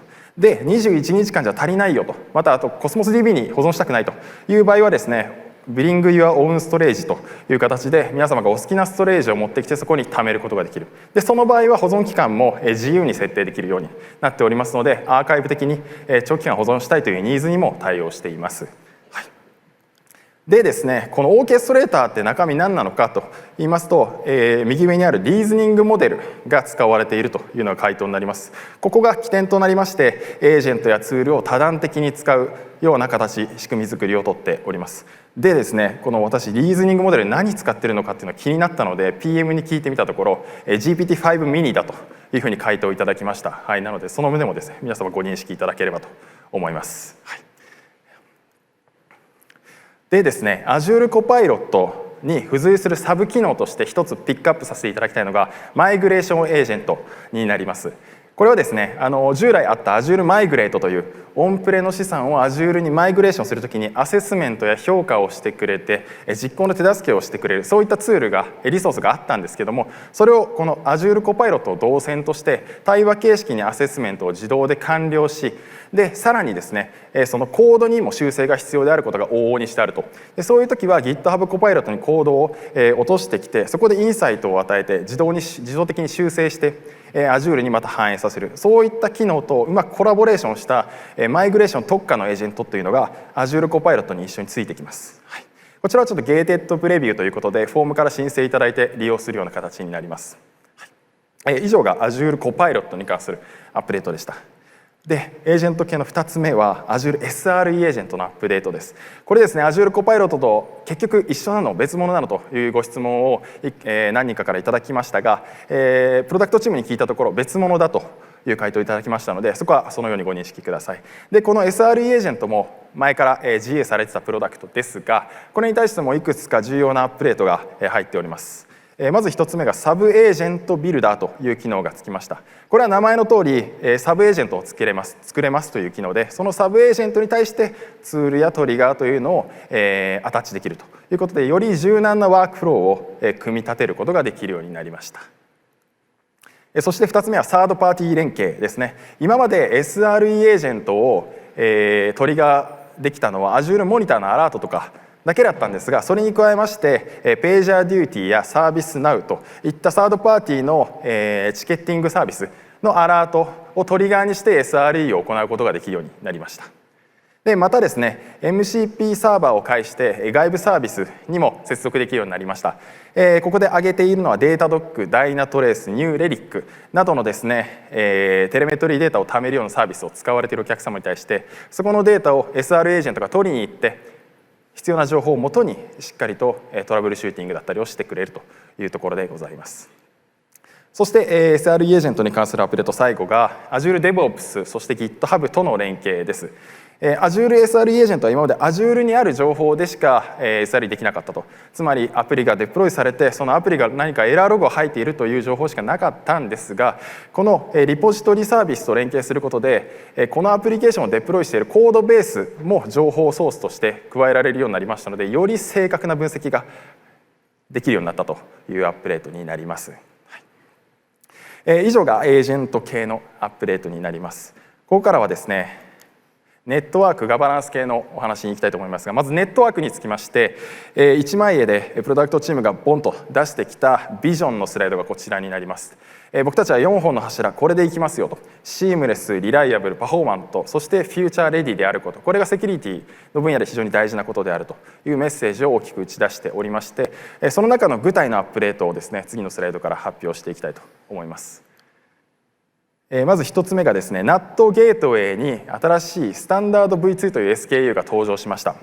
でこれがですね、今回私のセクションで一番私はアピールしたいアップデートになっておりまして、この新しい SKU はゾーン上長が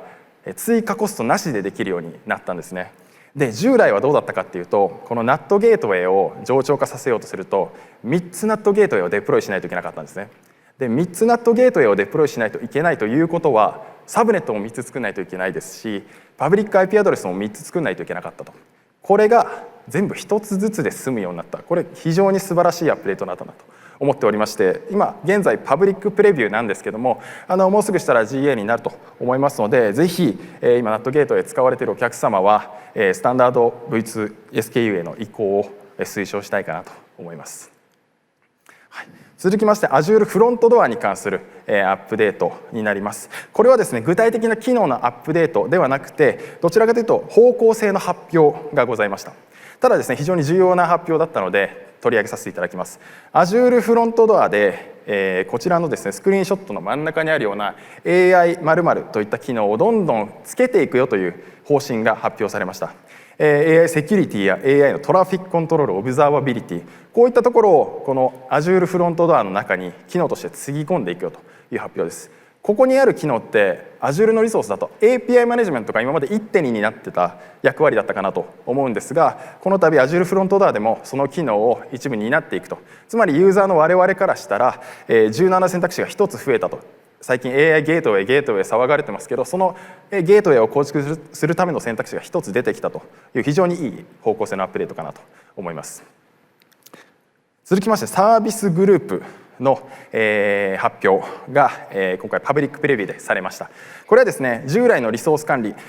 グループがあって、子どもの管理グループがあって、サブスクリプションがあってリソースグループがあるみたいな、従来のリソース管理とは異なる軸の新たな管理方式であるサービスグループというものになっています。複数の階層構造を柔軟に定義できまして、一つのリソースを複数のサービスグループに所属させることも可能ですし、異なるサブスクリプションのリソースを一つのグループに入れる、そういった柔軟な管理が可能になっています。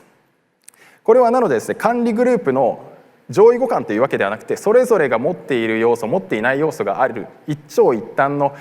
管理方式になりますと。例えば一番右側のサービスグループは2行目の動的メンバーシップを叶えています。これはタグとかで叶えられていた要素ですが、逆に一方一番下の行を見ていくと、特定ユーザーへの制御範囲の限定、これはタグではできませんでした。でも今回サービスグループではできますということで、皆様のテナント内でのリソースの管理の仕方、いろいろあると思います。会社によって違うと思いますが、今までですね、この左側の管理方式では実現できなかったものが、もしかしたらサービスグループを使えばうまく管理できるようになるかもしれないというところでございます。続きまして Azure ポリシーに関するアップデートになります。Azure ポリシーにおいてですね、いくつかすごく重要なアップデート、実装が追加されました。まず1つ目がこちら、IP フィルタリングをできるようになったというところでございます。これによってですね、シナリオとしては、例えば SQL データベースに対する削除操作を特定の IP アドレス範囲に含まれるクライアントからされた場合にブロックするといったようなですね、非常に需要の高そうなシナリオに対応するポリシーが実装されました。そして2つ目がですね、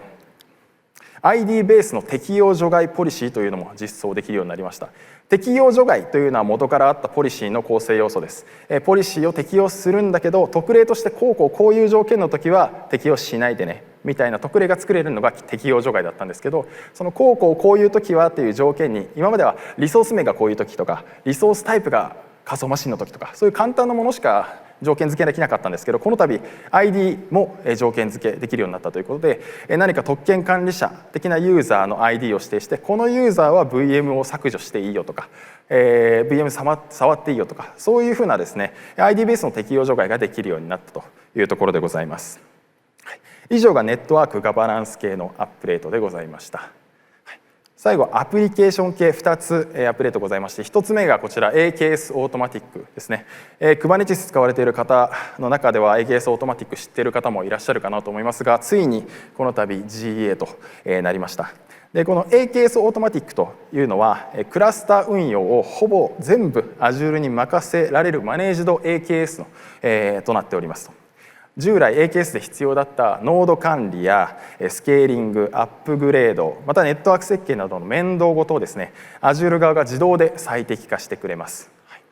なのでつまり中で何をやっているかというと、事前構成された Kubernetes クラスターを提供しておりますので、それを使うことで迅速に使い始めることが可能ですし、 Azure ポリシーなども組み込みで埋め込まれておりまして、ベストプラクティスに従わないデプロイなどをブロックする、そういった機能なども含まれております。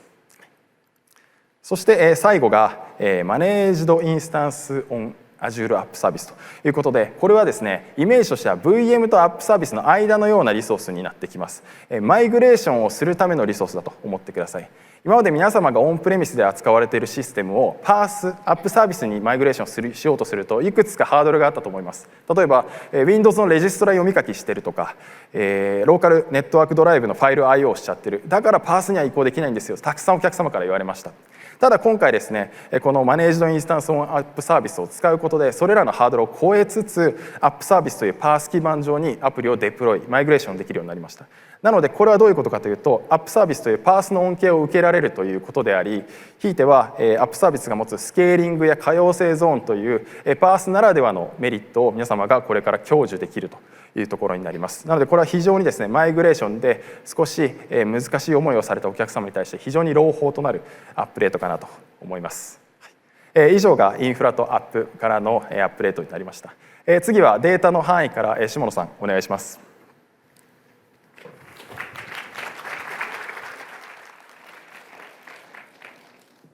はい、では続いてはデータですねのところをいきたいと思います。データ&AI のクラウドソリューションアーキテクトの下野と申します。ここからはですね、Ignite2025 で発表された Azure データのアップデートを7分で一気に振り返りたいと思います。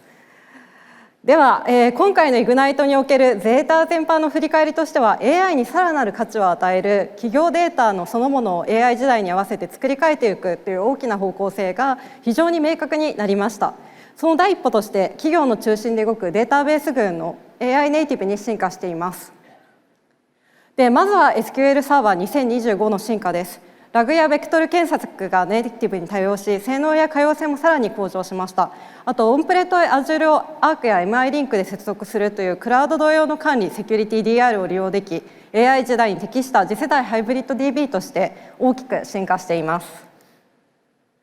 次に Azure ドキュメント DB です。Ignite で GA されたマルチクラウド&ハイブリッドのNoSQL で MongoDB の互換エンジンをマイクロソフトが OSS として再設計したものになります。Azure だけでなく AWS オンプレでも同じエンジンを動かすことができ、 Azure ではそれをマネジトとして提供しています。ベクトル検索が MongoDB の Atlas の約3倍ほど高速になっており、コストも 40% 削減と非常に高性能で AI 時代のマルチクラウド戦略にフィットする NoSQL と言えます。続いてプライベートプレビューとして発表された HorizonDB は大規模にスケールに最適化された PostgreSQL です。最大 3072V コア 128TB まで水平にスケールし、トランザクションとベクトル検索は OSS 比ですが最大3倍高速化しています。マルチゾーン間のコミットレイテンシーが1ミリ秒未満と非常に低く、 AI、OLTP 大規模データベースの組み合わせに強い PostgreSQL と言えます。マイクロソフトは企業のあらゆるワークロードに対応する広範なデータベースポートフォリオを提供しておりますが、これらすべてのデータベースはパブリックのワンレイクとシームレスにつながります。少し余談となりますが、ワンレイクはマイクロソフト製以外の多様なデータソースに接続できます。で今回パブリックプレビューとなったシェアポイント、ワンドライブのインテグレーションにより Excel ファイルをシェアポイントに置くだけでコピー同期なしでそのままご利用いただくことができるようになっています。ではここからはですね、パブリックの新機能にフォーカスしていきたいと思います。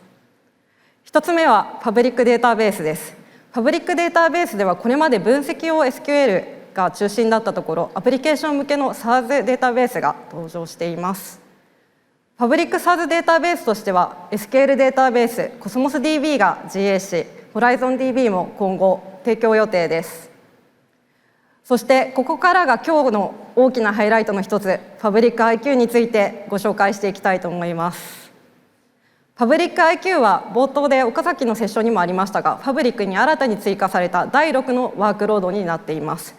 パブリックが誕生してわずかまだ2年なんですけれども、データプラットフォームの考え方を覆すような製品が登場したとすごい考えております。でパブリック IQ を一言で申しますと、データそのものではなくデータの意味を扱うデータプラットフォームです。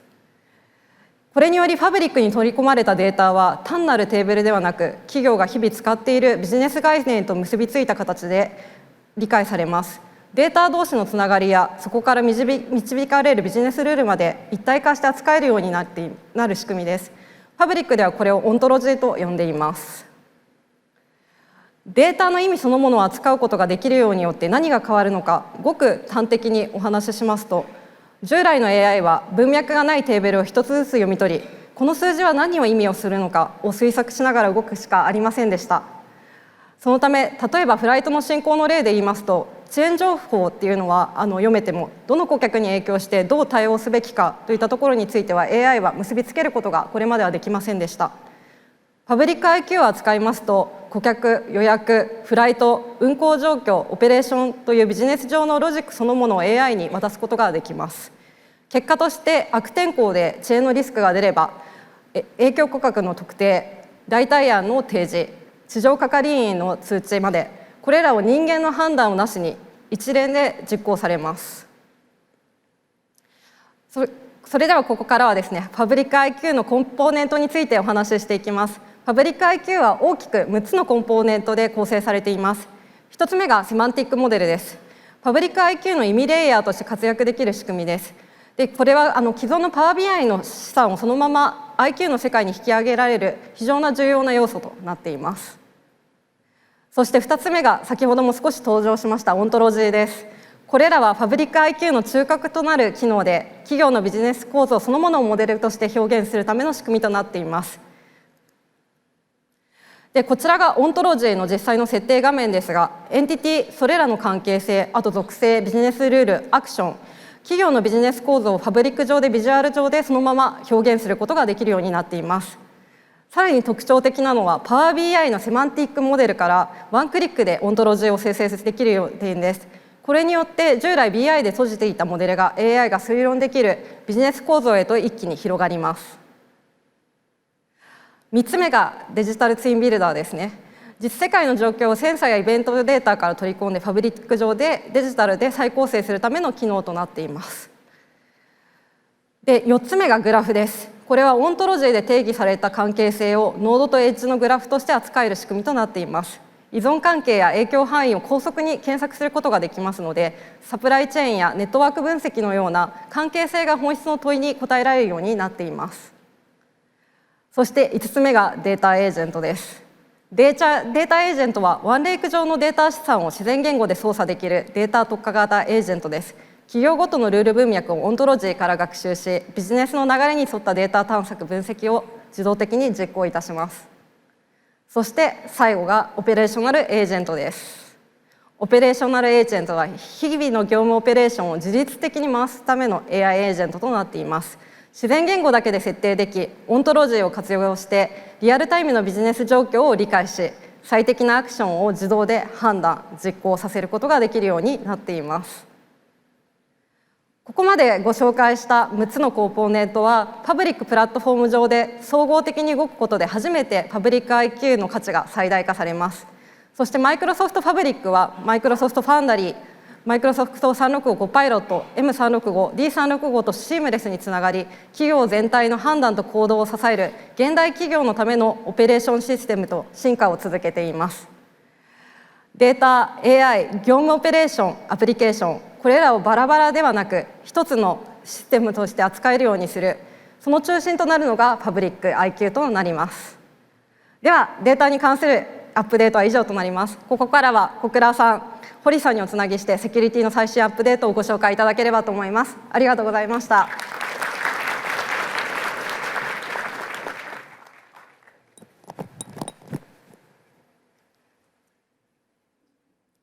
はい、最後はセキュリティのお時間です。ここからはですね、私、データセキュリティエンジニアの小倉とデータセキュリティソリューションエンジニアの堀でお話しさせていただきます。よろしくお願いします。お願いします。で今回のイグナイトのテーマはですね、フロンティア企業になるためには、ヒューマンアンビションとそれを支える AI エージェントの活用が鍵になります。ただ、それを支えるための必要不可欠な要素としてセキュリティがあるというのはおそらく全セッション共通のメッセージになっていたかと思います。でこのパートでは AI エージェントをフル活用するためのセキュリティ for AI を堀からご紹介しますが、その前に基本となるセキュリティですね。今回日本のお客様が多いと思うんですけれども、ではランサムウェアに対して対策がきっちりできているかというと、自信を持って手を挙げられるお客様って結構少ないんじゃないかと思います。ではこういった現状に対して AI の力を借りながらセキュリティを速やかに合格点に持っていくためのアップデートを私の方からご紹介したいと思います。でこちら攻撃の自動中断アタックディスラプションです。これ自体昔からある機能なんですけれども、マイクロソフトのセキュリティというのはビルトインになっていて、製品のスイッチをオンにしていくと自動的に連携が行われて攻撃を自動的に止めてくれるようになっています。で、攻撃と典型的な攻撃というのは、まずこのユーザーがフィッシングされてドメインが侵害されてサーバーが暗号化されて、脅迫が行われるというこういったフェーズで進むんですけれども、アタックディスラプションというのはこういったフェーズを特定して攻撃を止めてしまうという、そういった機能になります。簡単に言うと、ランサムウェアを自動的に止めてくれる機能が使えると思ってください。自動的に止めてくれるんですか？はい、止めてくれます。すごいですね。で、実績値こちらですね。で、過去6ヶ月振り返ってみると、なんと48万件の攻撃を自動的に止めています。平均3分以内です。これってって業務まで止めてしまったりとかってないんですか？いいご質問で、先月開発の偉い人が来たので聞いてみたんですけれども、最近5検知5ブロックあったかって聞いたらゼロって言われました。そうなんですか。すごいですね。なので日本のお客様可用性にかなり敏感だと思うんですけれども、安心して導入できるかもという数字になっているかと思います。で、この機能がさらに強化されています。こちらですね、新機能としてマイクロソフトだけではなくて AWS ですとか Okta、プルーフポイントなどのサードパーティーもカバーできるようになっています。もしお使いの方いらっしゃるんであれば、この辺りで軽く拍手をいただきたいんですけれどもはい、でたださらにこれに新しい仕組みが追加されています。例えばこちらAWS の管理アカウントがあるんですけれども、こういった重要資産にアクセスするための経路というのがたくさん、ありまして、マイクロソフトは人とコンピューターさまざまなエンティティをグラフのデータとして管理しています。つまり誰がどうやってどこにアクセスできるかというデータを持っているんですね。一方で攻撃というのは1箇所でブロックしたとしても重要なリソースにアクセスするためのさまざまな経路がありますので、1箇所の遮断では間に合わない可能性があるといったところで、こちらがもう一つ一押しの新機能なんですけれども、プレディクティブシールディングですね。攻撃の経路グラフを利用して攻撃を先回りしてブロックしておくというのがこちらの機能になります。で、攻撃というのはマシンの速さで進んでくるんですけれども、では防御側もマシンの速さで防御をしていく、こういったものを膨大な攻撃のデータを分析して新機能を開発しているというのがマイクロソフトのセキュリティになります。で、ただマイクロソフトのセキュリティというのはある程度エンドポイントに依存しているので、お客様はですね、うちはレガシーのオペレーションシステムがオペレーティングシステムを使っているからですとか、マイクロソフトさんがサポートしてくれないから他の EDR 使うねっていう話があったりするんですけれども、そこでこのアップデートがありました。マイクロソフトディフェンダーが Windows 7と2000サーバー R2 をサポートします。いかがでしょうか。Windows 7ですか？そうなんです。というわけでこのくらいの OS サポートされていると大体の皆様の環境大丈夫じゃないでしょうか。これはすごいですね。本当はアップデートしてほしいところであるんですけど、逆にこれよりも古い OS 使ってる企業はさすがにいらっしゃらないんじゃないかなと思います。もし XP を工場以外で使っている方いらっしゃいましたら申し訳ありませんが電源お切りいただければと思います。はい、というわけで、でもマイクロソフトがベストな XDR を提供します。というわけで、マイクロソフトはですね、レガシーな OS からクラウドまできっちりサポートするセキュリティプラットフォームを提供しています。今回深くは触れないんですけれども、センチネルについても AI をサポートするための MCP サーバー、あとはデータレイクという役割が与えられて進化していきますので、AI からマイクロソフトのセキュリティプラットフォームを全て使っていただくことができます。で、セキュリティのエリアというのは、人材が不足していて採用が難しいというエリアなんですけれども、であればこそ AI でちゃんとセキュリティを運用に乗せていくというのが真面目に検討できるというのが今日のセキュリティになっています。で、セキュリティというと弊社マイクロソフトのセキュリティコパイロットなんですけれども、これ紹介するとですね、皆さんに高いと言われますので、このアップデートがあります。なんとこの先ほどのアタックディスラプションの前提になっているディフェンダー E5 ライセンスですね、お持ちのお客様であれば1000ライセンスあたり 400SCU の無償枠が与えられます。これかなりすごい発表でしたよね。会場もかなり盛り上がったと思います。その通りです。で、こちらはですね、どのくらいの量かっていうと、SOC の運用を効率化するためには十分な量のコパイロットが使えるというふうにお考えください。で、なのでもう今ではこのセキュリティの自動化をどのレベルまでやるかというのを真面目にディスカッションできるレベルになっているというところですね。では何が自動化できるかについてはこちらですね、すでにエージェントたくさん出てきています。ファーストパーティーマイクロソフトからは14個のエージェント、サードパーティーからも30個以上出てきています。で、その他に皆さんが使いたければ、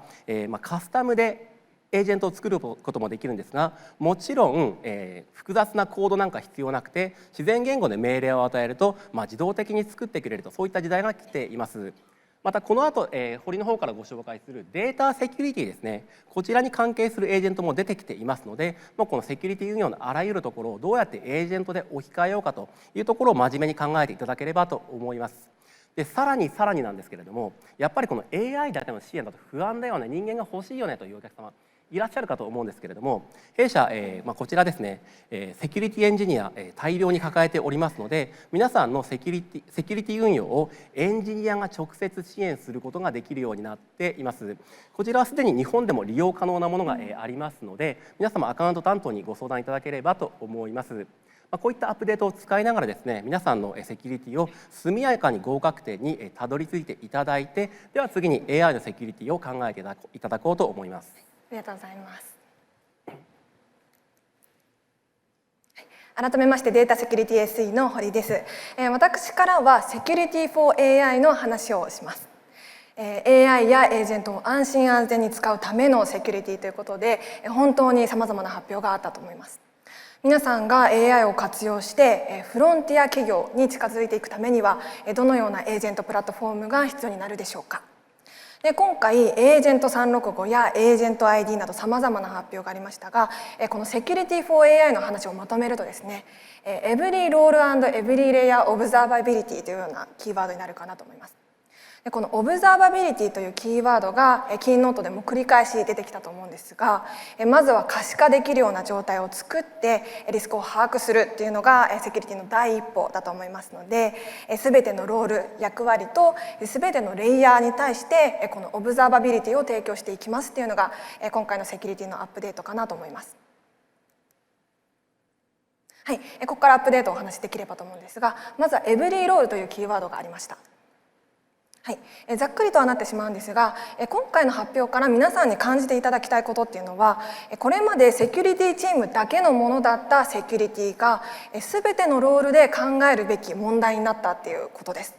もともとこの安心安全という土台っていうのはなくてはならないものだったと思うんですが、これまでセキュリティ関連の機能っていうのはセキュリティポータルに集約されてしまっていて、仮に開発者とか IT、DX 部門が何か AI 関連で気になることがあっても毎回セキュリティチームに確認しないといけなかったと思うんですよね。ということで今回の Ignite ではオブザーバビリティの機能が3つ発表されています。で1つ目が CISO やセキュリティリーダーのためのセキュリティダッシュボード for AI で、こちらは AI セキュリティの全体像を俯瞰して把握するために活用できるものです。バラバラだったディフェンダー、エントラ、パービューの情報がセキュリティリーダー向けのダッシュボードでリアルタイムに確認できるようになります。で2つ目が左上ですね、IT、DX 部門向けの今回話題だったエージェント365。こちらは M365 管理センターから確認できるものになっていて、より高度に AI やエージェントを管理・是正することができます。で3つ目が右上の開発者向けのファンドリーコントロールプレーンですね。AI を開発するためのプラットフォームが今回マイクロソフトファウンドリーっていう名前に変わったと思うんですが、その中にもセキュリティ専用のダッシュボードが発表されています。でこれらによって各チームの連携がよりシームレスになって、それぞれの役割に必要なダッシュボードを普段使っているポータルから確認することができるようになるんです。はい、軽くエージェント365だけご紹介できればと思いますが、こちら365と名前にある通り、エージェントを従業員と同じように取り扱って管理できるようにするものです。ではエージェントを従業員と同じように管理するためにはどうしたらいいでしょうか。はい、今回一番と言ってもいいほどコアな発表としては何といってもエントラエージェント ID ですよね。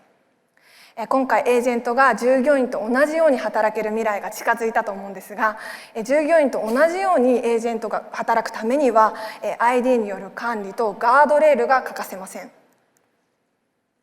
はい、次にエブリーレイヤーですね。キーノートでもエブリーレイヤーオブザスタックっていうキーワードがあったかと思うんですが、 AI やエージェントの発展によって生まれた新しいリスクに対してもソリューションをどんどんアップデートしているのでいくつかご紹介できればと思います。はい、こちらエントラインターネットアクセスです。生成 AI にどんな情報がインプットされてしまっているのかというのは多くの企業の関心事かなと思うんですが、今回はネットワークレイヤーでのシャドウ AI の検知や機密情報の漏洩、プロンプトインジェクションの検知ができるようになりました。これってネットワークで検知できるってことは自分とこのパーツじゃなくてもちゃんと検知できるってことなんですか？そうなんですよ。すごいですね。はい、次はデータレイヤーです。皆さんデータセキュリティのソリューション群のパービューってご存知でしょうか？で実は今回イグナイト史上最もパービューのセッションが多かったそうで AI の発展によってこのパービューの注目度がどんどん上がってきているかなと思います。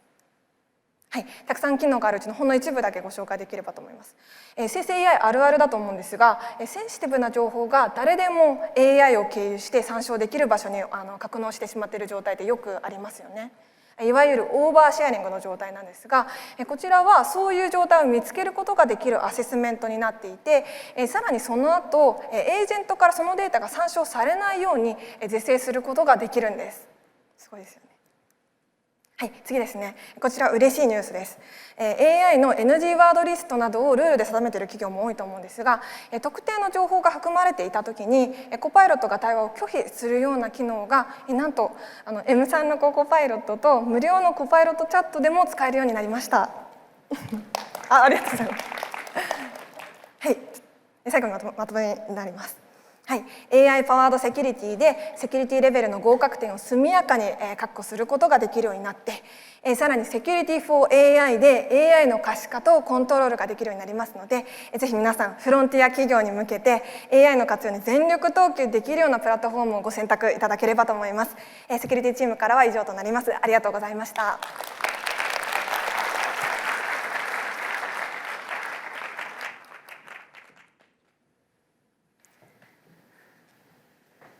はい、ありがとうございました。じゃあ皆さん、盛りだくさんでしたけれども、こ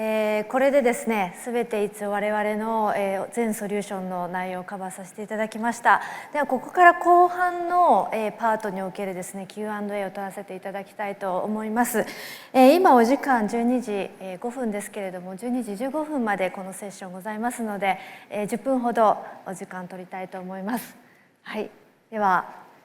ありがとうございます。そちらの方よろしくお願いします。JBS の鷲津です。セッションありがとうございました。後半のセキュリティのところでちょっと2つだけお聞かせいただければと思うのですが、まずエキスパートスイートのところについては日本語も対応予定とかって現状何か分かりますでしょうか？まず、ディフェンダーフォーエキスパートについては日本語も徐々に対応されると思います。はい、で一方でインシデントレスポンスなどのサービスについては日本語ですでにサービスを提供しておりますというところになります。ありがとうございます。もう一点だけ予測シールドのところなんですけども、やっぱりどうしても勝手に止めちゃう、いろんなところ止めちゃうっていうところがちょっと心配なお客様もいるかなと思いまして、機能自体はもう自動で今後どんどんロールアウトっていうか有効化されていくんですかね。マニュアルでここだけ止めるとか、なんかタグをつけてこれだけは絶対止めないようにとかもできたりする予定。まだ具体的にこのオプトアウトするための機能についてはわからないんですけれども、過去の機能の流れからするといきなり全体有効化ってことはおそらくないと思いますし、今後その除外する機能などは多分フィードバックなどによって製品に追加されるかなと思っています。ありがとうございます。はい、ご質問ありがとうございます。はい、ではそちら側の方お願いします。SCSK みのりの花田と申します。ファウンドリーの中でお話があったモデルルーターなのですが、モデルルーターはユーザー側である程度選択されるモデルは制御できるものでしょうか？はい、裏にいるモデルを自分で設定したいという意味ですかね。はい、はい、それ可能になっております。最初は OpenAI のところから対応が進んでいるんですけど、モデルの種類どんどん増えておりますので、はい、今後いろんなモデルで使っていただけるようになるかと思います。わかりました。ありがとうございます。ありがとうございます。ではそちら側の方、はい、並んでいただいてます。セキュリティ、ドコモの方もです。セキュリティに関して質問で、AI を使っていろいろと DX をやっていく部門がいたとしたときに、なかなか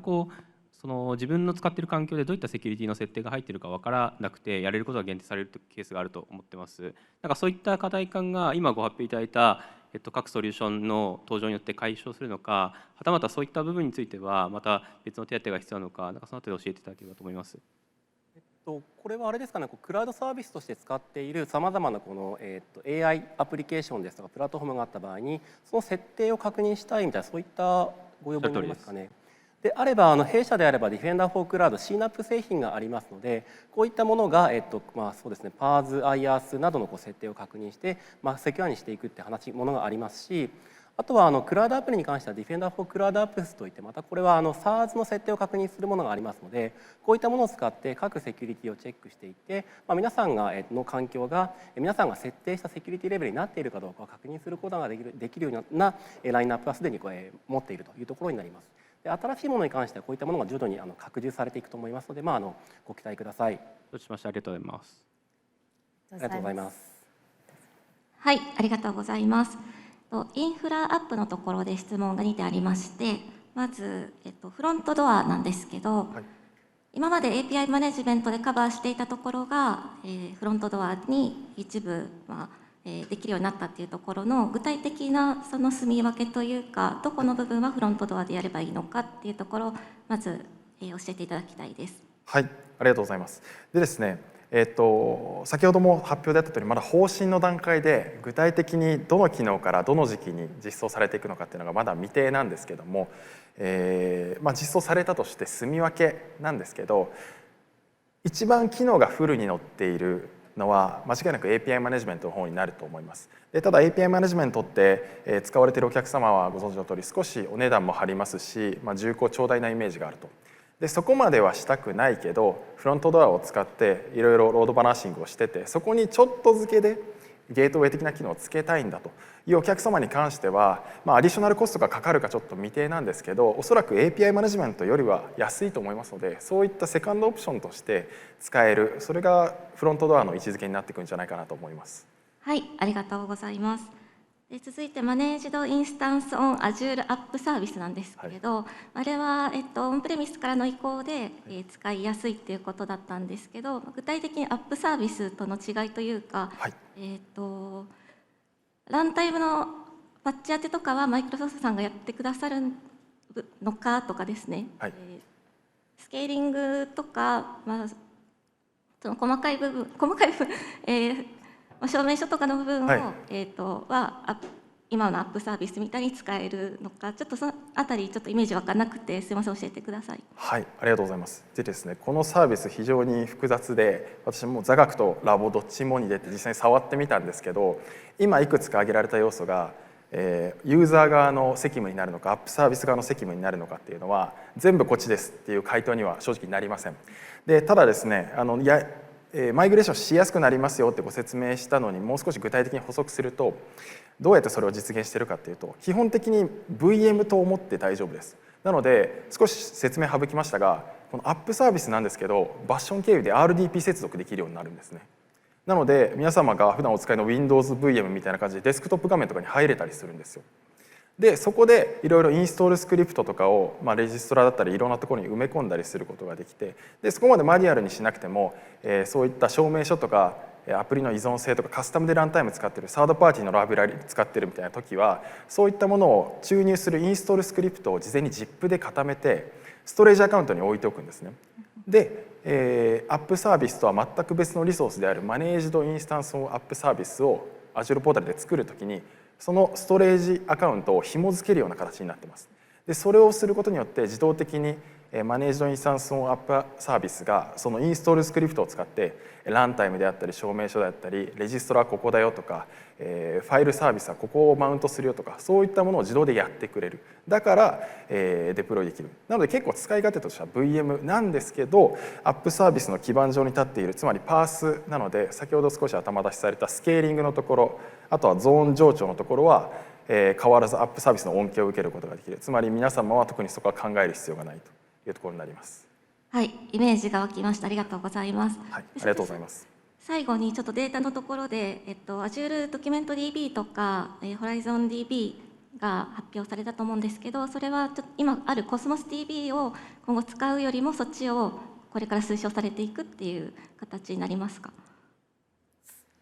用途がいろいろデータの量であったりとか、あと構成の仕方とかによってデータベースっていうのをどれを選ぶかっていうのが変わってくるので、必ずしもそちらだけを押していくというものではございません。はい、Cosmos DB の、MongoDB API とかポスグレとかあると思うんですけど、そこと今重なってるなって思っていて、それはまたちょっと違う用途で使っていくというところ。そうですね、正確にコスモス DB の Mongo API とはだいぶ違うものになっています。同じ Mongo DB の名前がついているんですけれども、今回ドキュメント DB に関しましては完全にOSS なので、要はマイクロソフトが自分で作って Linux の方に要はもう寄贈しているというようなものになっているので、裏で動いているものとかもだいぶ違った構成になっています。なのでなんか同じではないですね。使っていただく本当に条件に合わせてどういうテーブルがいいのかとか、どういうふうなものと、大体どれくらいのデータ量にあるのかとか、トランザクションどれくらいかっていう条件に合わせて、どれが最適ですっていうのを選んで、その都度選んでいただく形になります。はい、すみません、長くなりました。ありがとうございます。はい、ありがとうございます。じゃあちょっとお並びいただいておりますので、お次の方どうぞ。オリックス生命保険の増田と申します。ご説明ありがとうございます。ちょっとセキュリティのところでお伺いしたいです。AWS のところも保護の対象に含めるというのが大変魅力的に思いました。で、それについて2つちょっと教えていただきたいんですが、AWS の部分の保護というのがどういう単位での遮断になるのか、いわゆるシステムズマネージャーとかコントロールプレーンとか制御系の話なのか、中で通っているデータ通信を遮断するのか。でもう一つが、それを実施するために、AWS 側で何が必要かと、ロールを与えるだけでいいのか、何か構成する必要があるのか、教えてください。こちらについては詳細は徐々に発表されてくると思うんですけれども、まず前提としては AWS と弊社のディフェンダーを接続する必要があるので、センチネルというものでそのアラート、データを連携する必要があるというところは、あるんですけれども、どのようにブロックするかについてはいくつかのテクノロジーがあると思います。一つがその VM などであれば、弊社のそのディフェンダーフォーエンドポイントをサーバーにインストールされていると、そこで攻撃をブロックするというものがありますし、今回の例ですと、AWS の管理アカウントへの利用をブロックするというところですので、管理プレーンの接続が必要になるとは思うんですけれども、今回発表されているデモなどではアカウントの利用を止めるというそういった内容になっています。ありがとうございました。ご質問ありがとうございました。ありがとうございます。では最後のご質問で、お願いします。日立製作所の村上と申します。データセキュリティの件について質問させてください。パービューが今回非常にたくさん発表が出ているというのは把握していて、ただ今まではコンプライアンス部門が見るみたいなイメージとかだったんですけど、今回いろいろ AI セキュリティを使う上で、じゃあ調達部門だったり人事部門だったり財務部門だったりいろんな AI エージェントができて、それぞれのデータの所管元が見ていくみたいな、そういう世界観かなと思ったんですけど、じゃあいざ調達の人がパービュー見ますかとか、人材の人がパービュー見ますかとかっていう時に、各部門がどのコンソールでどういう権限範囲でなんですかね、オーバーシェアリングとかその辺を見ていったらいいかっていうのはちょっとまだイメージが湧いてないので、そのあたりもしイメージがあればちょっと教えていただきたいです。そうですね、社内でどういうふうな設計にするかにもよるとは思うんですけれども、基本的には、AI ですとかDX 推進の方が、エージェントを付与する際にM サルコ管理センターでそういった権限ですとか、どういうエージェントがどういうリスクを持っているのかというのを確認していただいて、必要に応じてアラートですとかレポートみたいなのを各部署にお送りいただくような運用になるかなと思っています。回答になってますでしょうか。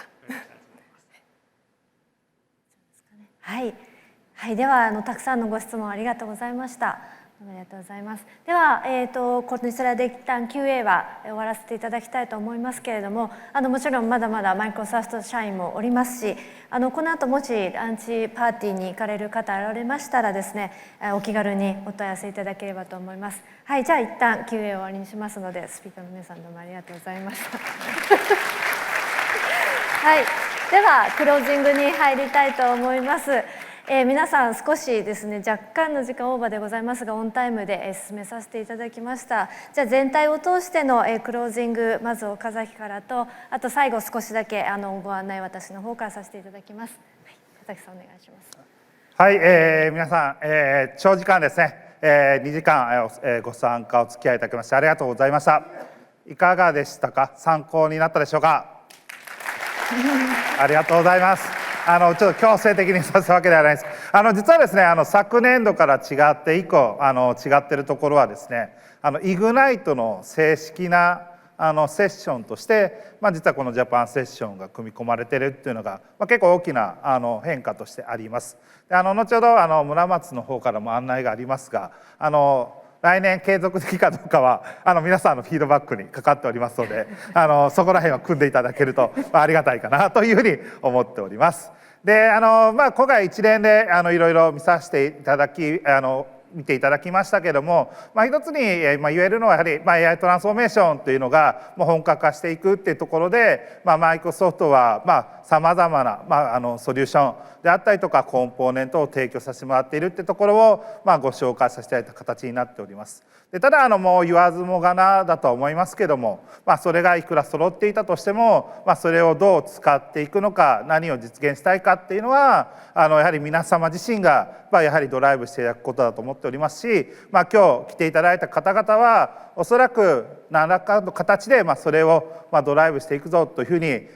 思われたと思いますので、ぜひそのですねジャーニーを我々ご一緒ぜひさせていただければなというふうに思っております。コールトゥアクションでですね2点ほどですね最後ご紹介できればなというふうに思っております。まず一つはですねマイクロソフトイグナイト2026年もう日程決まっております。11月17日から20日場所はサンフランシスコという形になっております。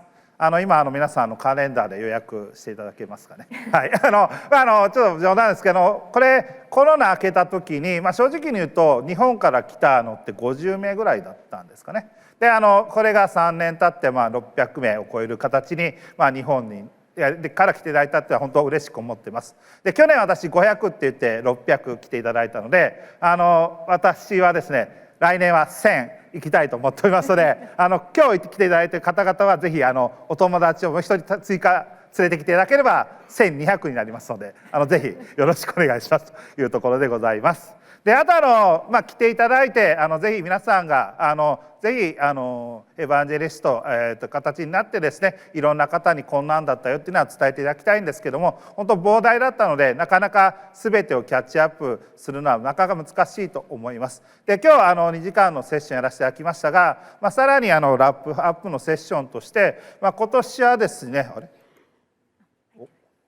失礼しましたスライドがなかったですね。オフィシャルな形で12月9日から10から11、3日間ですねオンラインにはなりますがイグナイトのリキャップセッションというものをさらにスペシャリストがもっと出てきてですねいろんな形で詳細な形で実施をさせていただきます。オフィシャルな形でさらに今日以上に掘り下げてですねいろんな内容をご紹介させていただきますのでぜひチームの仲間の方々であったりとか形にご紹介いただければなというふうに思っております。で最後にはなりますけれども本当にご参加いただきまして本当にありがとうございました。この後ランチ参加いただける方がおられるのでまたそこでぜひご観覧もさせていただきたいと思いますしちょっと人数が我々十分なキャパ用意できてなかったので本当は参加したかったんだけどちょっと参加できなかったっていう方もおられたと聞いておりますのでそこは申し訳なく思っております。来年に向けて改善とさせていただければなというふうに思っています。でぜひサンフランシスコって土地なので日本に戻って無事に皆さんが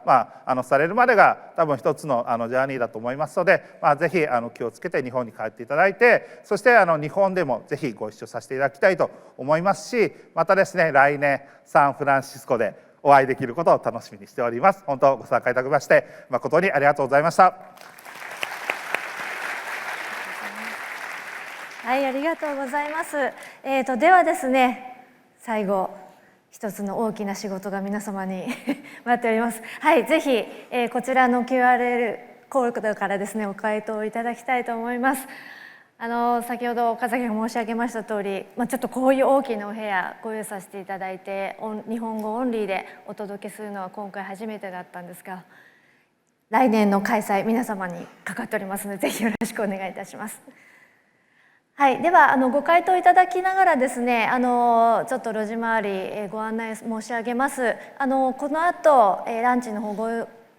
お申し込みいただきました皆様はウェスティン会場ウェスティンでございます。ここから徒歩10分ぐらいですかね、かかります。32階ゴールデンゲートという部屋にございますので、そちらの方で皆様をお迎えしたいと思っております。開催は1時からでございますので、